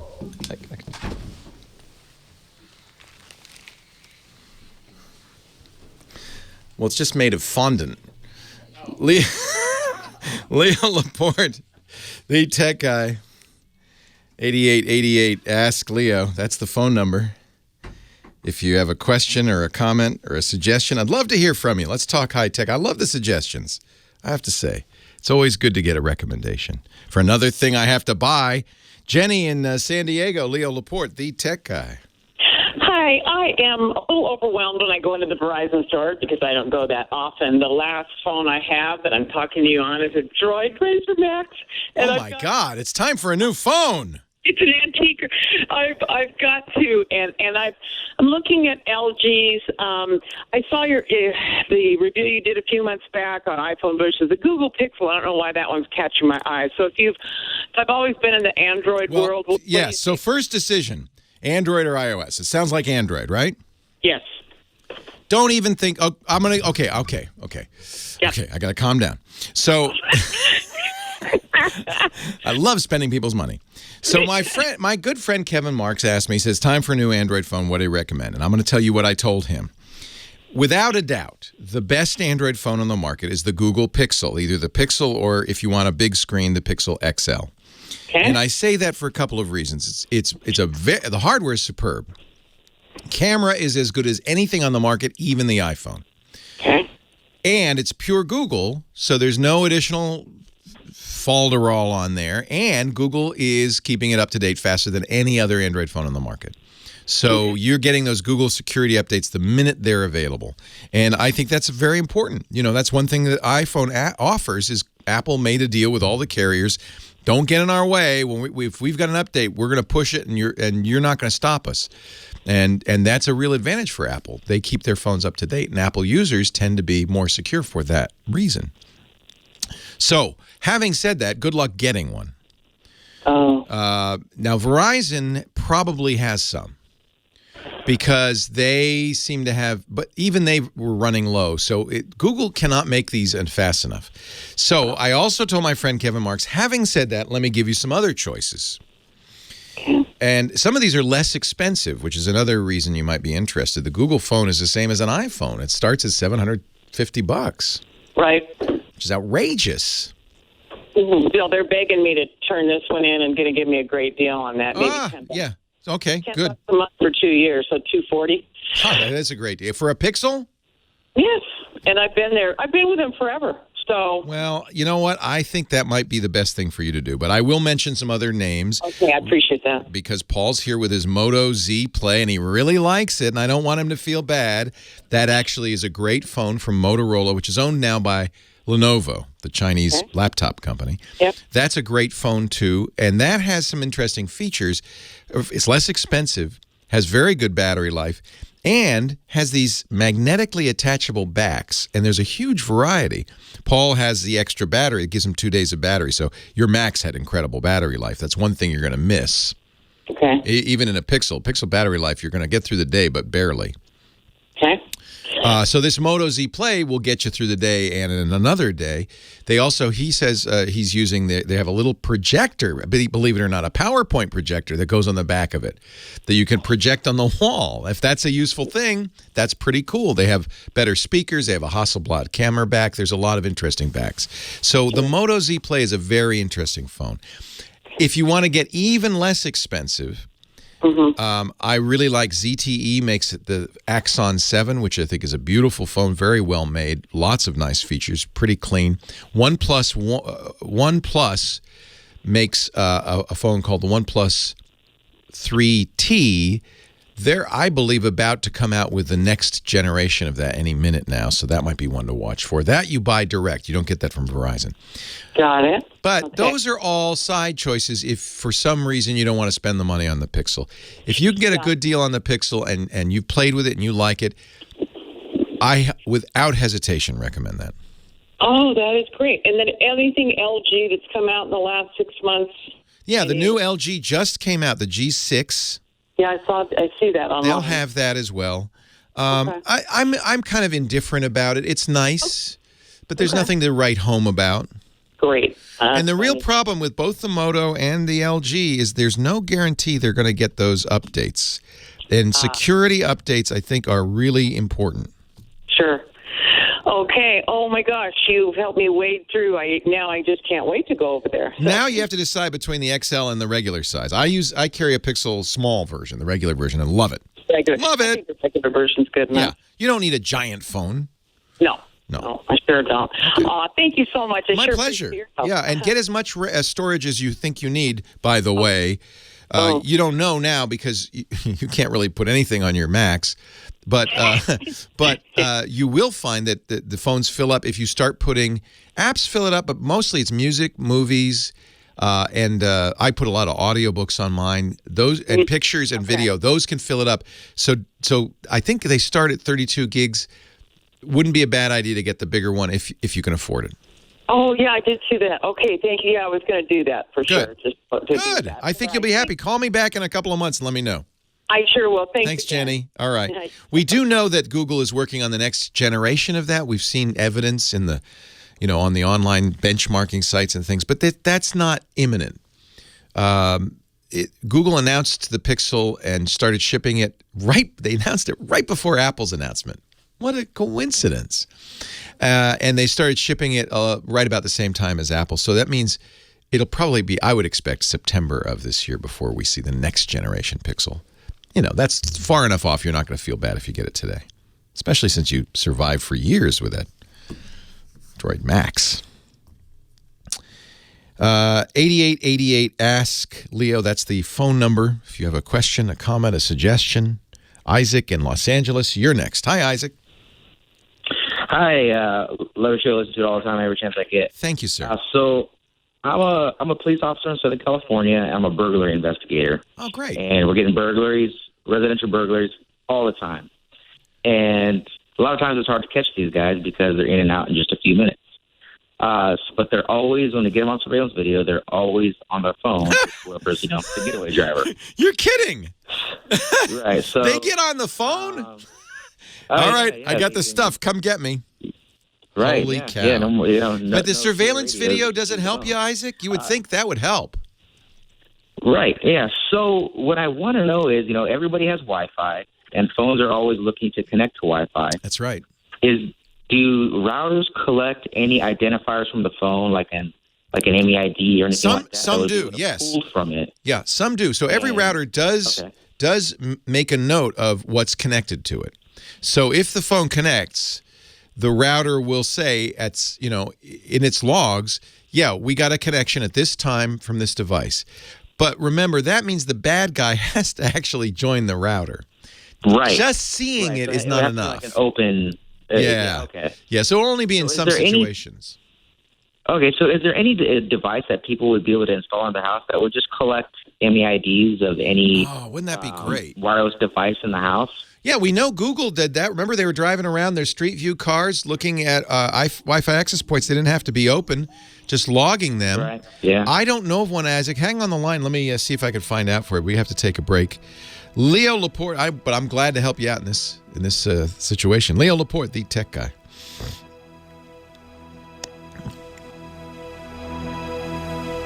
This would be something, Isaac, you could recommend to people to have so that you would have, and what you would get from that is you would get the MAC address of the phone, which would be enough to identify it uniquely. So if you then caught somebody and arrested him and you looked at his phone, that would be a valuable piece of evidence, actually. Right.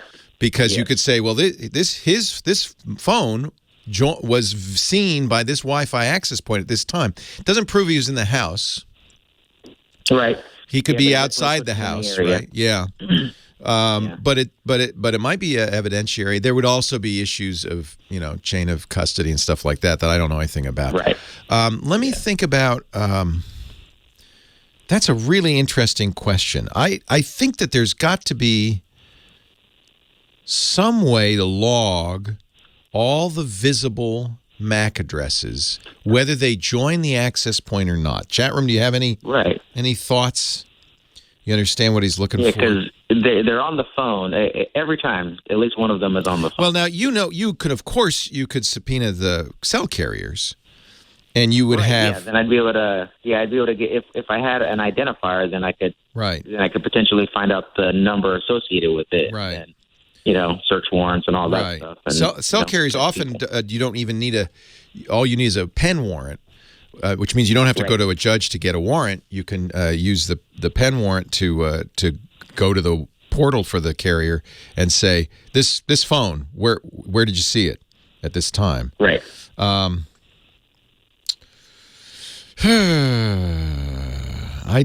chat room doesn't seem to be coming up with anything. I mean, I know of devices you could buy. I don't think you can't really say, okay, everybody buy this device. Yeah, you would think, like the big alarm companies would have come up with. That's a good idea. I know. I really like that idea. Yeah. So. That's a really good idea. Isaac, I'm just going to have to keep looking because the chat room doesn't seem to have anything. They're usually pretty good. Well, hopefully I planted a seed. Great question. Yes. To get that going. So. Wait a minute. Wi-Fi Collector is an application for Android that collects information about wireless networks and their location while you're walking the streets or driving your car. SS network name, MAC address. So this is like what Google used in its Street View cars. Remember, they were driving around and they were gathering all the Wi-Fi access points. Yeah. So there is apparently for Android a program that does that. I don't know if that would do what you want it to do. It's called Wi-Fi Collector. Wi-Fi Collector from NIR, N-I-R, Sofer, S-O-F-E-R. But that's just the opposite direction of what you want to do. Yeah. Let me see here. Company manufactured the access point, signal level channel. Yeah, that's interesting. Most routers, I know all routers keep a log. Most routers make that log visible to the end user. But they have to actually connect, though. I think they'd have to connect. I think you're right. All right. Okay, well, that was something that I always wondered because I watch these videos and I see them on their phones, and I always wondered if that was a possibility. Yeah, what a great question. Isaac, thanks for the work you do. Yeah. Well, do you notice? Do you have any? I have one of those video doorbells. Do you find that any of those are helpful at all? I think I don't even have an alarm in my house anymore. I just have cameras that send me notifications to my phone. Because the alarm doesn't stop these guys. No, they know they have at least a good 5 minutes. That's plenty of time to get in and out of your house. What do they mostly take?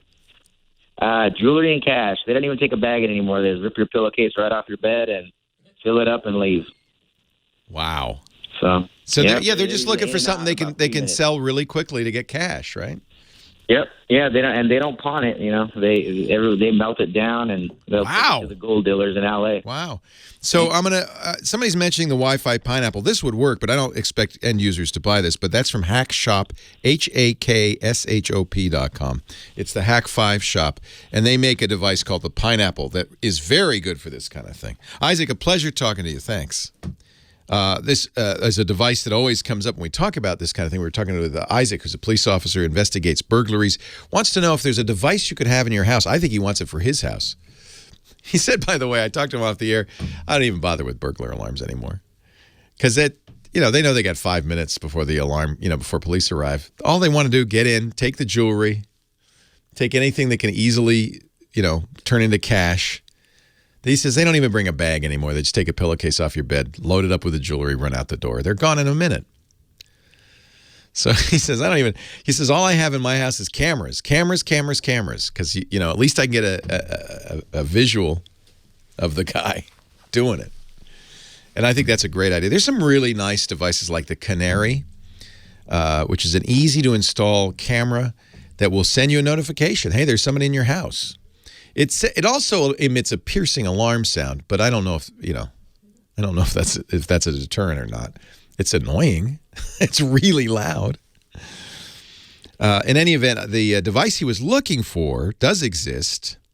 People remind me of this Wi-Fi Pineapple, it's called. It's made and sold by some friends of mine, actually, who run a podcast called Hack 5. It's at their Hack Shop, HAKSHOP.com. The Wi-Fi Pineapple, frankly, I wish they didn't make and sell this. It is, as many hacking tools are, it's branded for the security professional who wants to test the security of his own network. But I think it's probably much more widely used by bad guys who use it to snarf Wi-Fi at open access points and attempt to hack you. It can be used for that for sure. And it will see and record all Wi-Fi access, all Wi-Fi enabled devices within its range, and make that log available to you. I don't think that would necessarily mean everybody should go out and get a Wi-Fi Pineapple. They're not very expensive.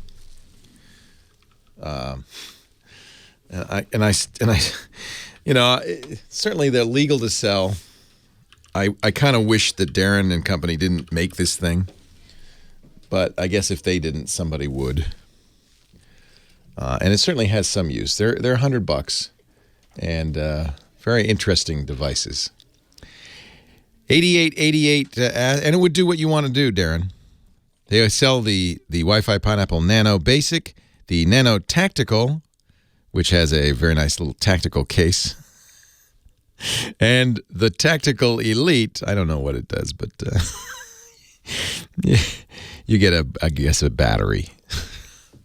8888, ask Leo. Lee is on the line from Los Angeles. Hello, Lee. Leo Laporte, the tech guy.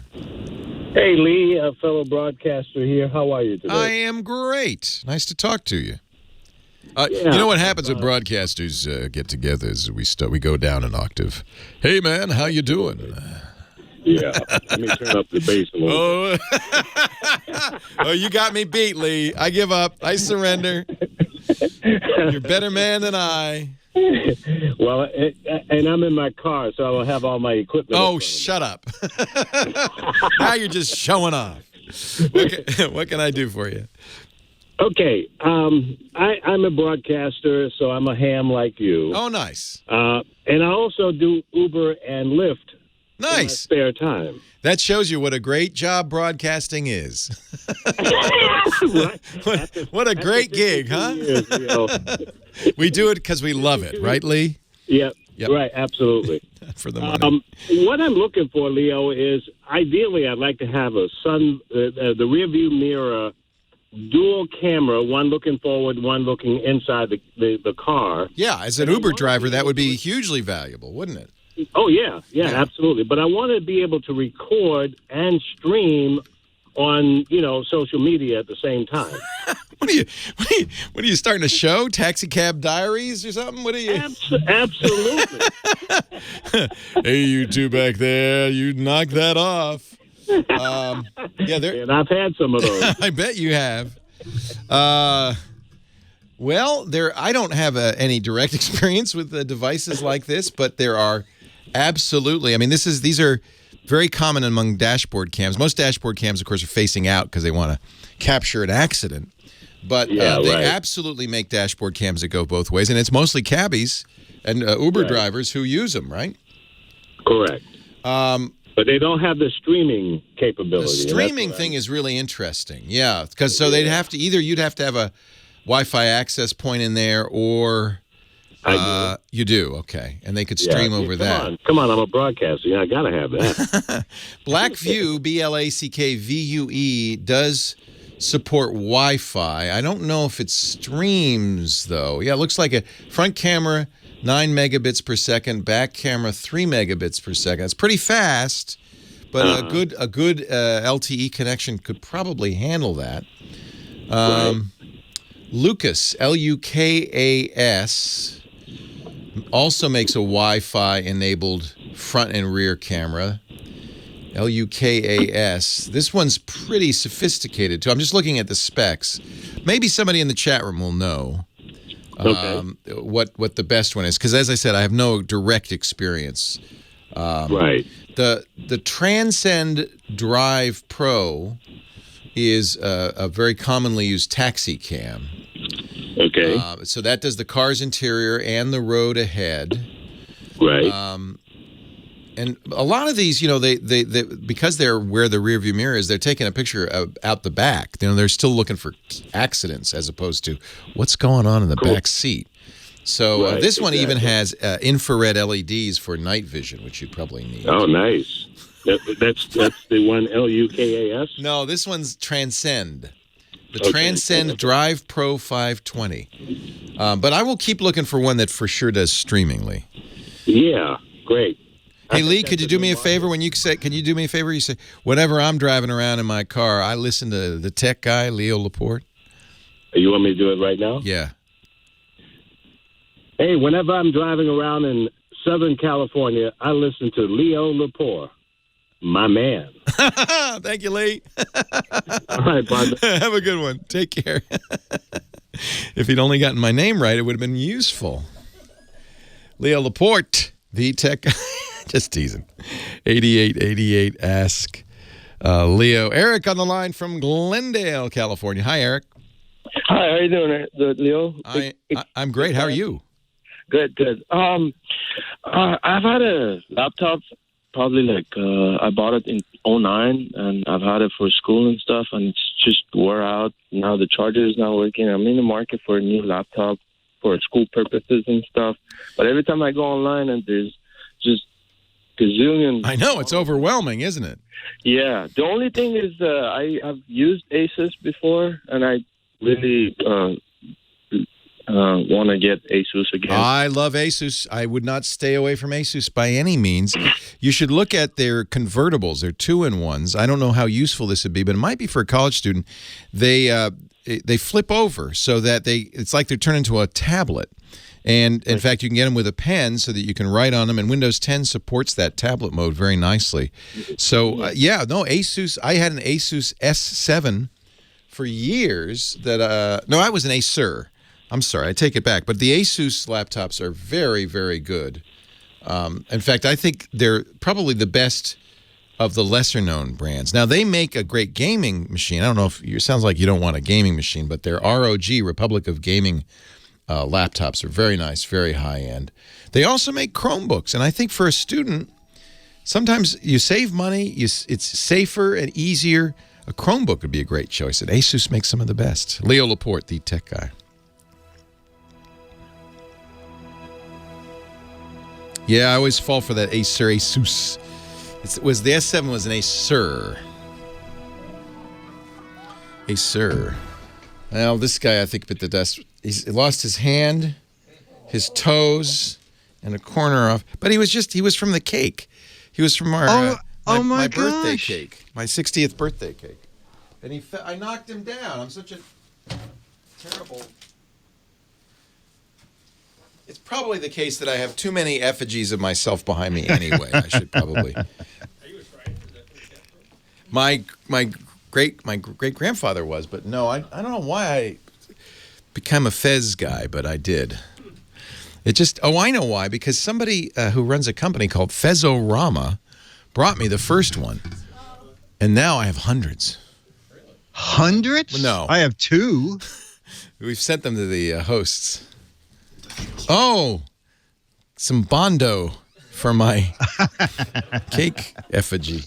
Leo Laporte, the tech guy, 8888 Ask Leo. Well, actually, why am I giving you the number? We're pretty much out of time. I've got enough calls, I think, to get us through the rest of the hour, particularly since this guy's here. It's Dick DeBartolo, Mad Magazine's maddest writer. We call him our Gizwiz because he's full of great gizmos. He's our gizmo wizard. Hello, Dickie D. Yes. I'm good. How are you? I am very well. I haven't spent any money this week on gizmos, so it's time for you to convince me to buy something I don't need. Okay, well, maybe you won't need this because this is for people who take pills or even vitamin pills. I do. And oh, okay. Yep. And then you always, if you're on some sort of medication, you always say, did I take my medicine? Yes, every time. Yes, when. So it's a neat little, very easy to use gadget. It's called Timer Cap. TimerCap.com. And Timer Cap is a little stopwatch built into the top of a medicine bottle. And basically, when you screw the cap on for the first time, it starts counting up in seconds. So it then knows minutes. when you opened the bottle. Exactly. And so that's all it does. The company said we didn't want alarms. We didn't want anything, nothing to set. We wanted to make it easy. The battery lasts for a year. But you know what else this is useful for? If you have a medication that does, you says you shouldn't drive until 4 hours after you take this, you'll also know how long it's been since you took it. There you go. Which my pill minder doesn't tell me when I took it. It just says, I just know it's empty, so I took it. Exactly. This is great. So it's very clever, and they make a whole assortment of them. They make one that has a little ring so that if you want it to be child-proof, you use the extra ring. Right. If you want it just to be an easy open. Yeah, because the people who take the most medications are older people who don't have any kids around. And we're the ones who have a hard time opening these they're forget child resistant, they're senior resistant. They are senior resistant. Put your right hand in the air, make small circles with your left hand. Yeah. Grab the I can never get into those things. It's ridiculous. I mean, a kid can open it probably in seconds, but me, no. I mean, I've saved a lot of money on medication because it's still sitting on the counter from years ago. Someday never I hope opened to open it. this. Yeah. Nice. Timer Cap. How much is it expensive? No, you know what? Over at Amazon, there's a whole page. If you need a dozen of them, it's as little as $4 and $4.25. If you buy them one at a time, maybe $9 or so. I've been doing when I travel is I go to the drugstore and I buy the little pouches, little plastic pouches. They have a little place you can write, and I just put the day's vitamins and meds in there. But they're always sold out. And I was trying to think, why are they and then I realized why they're always sold out. And that is? I don't know. Oh! No, because there's probably a few people using them to sell other things. Oh. You know what I'm saying? I hear what you're saying. So maybe I'll have to switch to timer caps. Yeah. This would be better. Then I would know. And it also gives you more information about like when you took it last and all of that. Yeah. I like basically, yeah. That's it. All right. Timercap.com. And as little as $4 each if you buy them in bulk. Exactly. Dickie D is at gizwiz.biz. That's his website, gizwiz.biz. Go there and you can play the what. First of all, you can find a link to this. Just go to the Gizwiz Visits Leo. But you can also play the fabulous What the Heck Is It contest. A chance to win an autographed copy of Mad Magazine from this fella right here. Gizwiz.biz. His podcast is at gizwiz.tv. Paul was just telling me how much he loves your podcast. Oh, great! Paul and Caroline, they're from Oregon. They're big fans, and they're mad at me. But I told them it's easy to find. You go to gizwiz.tv. Yeah, we're still up and kicking. Yay! We don't care what the critics say. We make them anyway. Especially that Leo critic. Thank you, Dickie D. Okay, buddy. We'll talk again next week. Okay. Mark on the line from Fallbrook, California. Hi, Mark. Hi, how are you? I'm well. How are you? I'm doing great. I'm a big fan of your show. Thank you. Had a question for you. I wanted to know if those programs that secure your passwords by using one password, is it safe? Yes. Do you recommend it? Yes. And if you recommend it, what's the name of a good one? 1Password's very good. You mentioned that one. I use LastPass. Both are very good. Here's what these are password vaults. Part of the problem is that a good password is not memorable. The harder it is to remember, the better it is as a password. A good password is a totally random combination of upper and lowercase letters, numbers, punctuation, at least 20 characters long. You can't remember that, and you certainly can't remember a separate one for every single login. So you need a password vault. It will generate good passwords that no one in their right mind would ever want to memorize. It'll keep track of them. You only have to remember the one password, the password to unlock the password vault. Most good password vaults, and certainly 1Password and LastPass do this, have a lot of additional features like security checks. On Android devices, they'll automatically fill in the passwords so you don't have to type them. With an iOS device, Apple doesn't allow that, but you can copy and paste the password. Again, you don't have to type it. You don't have to remember it. They work on Windows. They work on Mac. I use a password vault religiously, and everyone should, because by the way, among other things, they have security checkups, and they allow you to easily change passwords, even in bulk. So there was a big password breach a couple of months ago. I wanted to change all my passwords. You press one button on LastPass, and it says, fine, I'm going through them all, and we're going to change them all. It makes the changes. It records them. It automates a process that would otherwise be quite tedious. A password vault is vital as long as we're going to keep using passwords. And by the way, I don't think we are. It's a terrible solution. It was kind of an intermediate solution. Until the internet, you didn't have to remember passwords. Maybe you had to remember your gym locker combination, right? But all of a sudden, you have to remember 400 gym locker combinations. That's crazy. So what do people do? They use the same password over and over again. And most of the time, that password isn't even a good one. So Password Vault is the right answer for this. I trust them. At least LastPass and 1Password, I've vetted them. They're reliable. They're secure. They work very hard. They're like any software, there can be problems. In fact, LastPass recently had a problem, but the problem was discovered and fixed before it became public. If you're worried about the idea that LastPass keeps your password on their servers, that's a legitimate concern. 1Password does that by default, but 1Password does have a feature that you are responsible for your password vault. You keep it on your cloud or on one of your computers, and you synchronize the rest manually. That's less convenient, but it means that no one has your password vault except you. And that would be more secure, absolutely. So I have, in that respect, 1Password might be a better choice than LastPass. Both are excellent. And no matter what, even with occasional security issues, it's better than doing it the way you're doing it now, no matter what you're doing. I guess you could write it in a book. I actually saw at the bookstore the other day a book that said, my passwords on the front. And as long as nobody breaks into your house, I guess that's fine. You don't want to carry it around with you. Now that we have, mobile phones that need passwords, I think a software solution might be better. Hey, thanks for joining me. Thanks to Michael Cosio, my musical director, for great tunes today. Heather Hammond for answering the phones. Most importantly, thanks to you for listening. I'm Leo Laporte, the Tech Guy. Have a great Geek Week. Well, that's it for the Tech Guy Show for today. Thank you so much for being here. And don't forget, it's just the tip of the iceberg. We do nearly 30 shows on the Netcast network. It's called TWIT, T-W-I-T. It stands for This Week in Tech, and you'll find it at twit.tv, including the podcasts for this show. We talk about Windows on Windows Weekly, Macintosh on Mac Break Weekly, iPads, iPhones, Apple Watches on iOS Today, security on Security Now. I mean, I can go on and on and on. You even get your daily dose of tech news with Tech News Today. And, of course, the big show every Sunday afternoon, This Week in Tech. You'll find it all at twit.tv. And I'll be back next week with another great Tech Guys show. Thanks for joining me. We'll see you next time.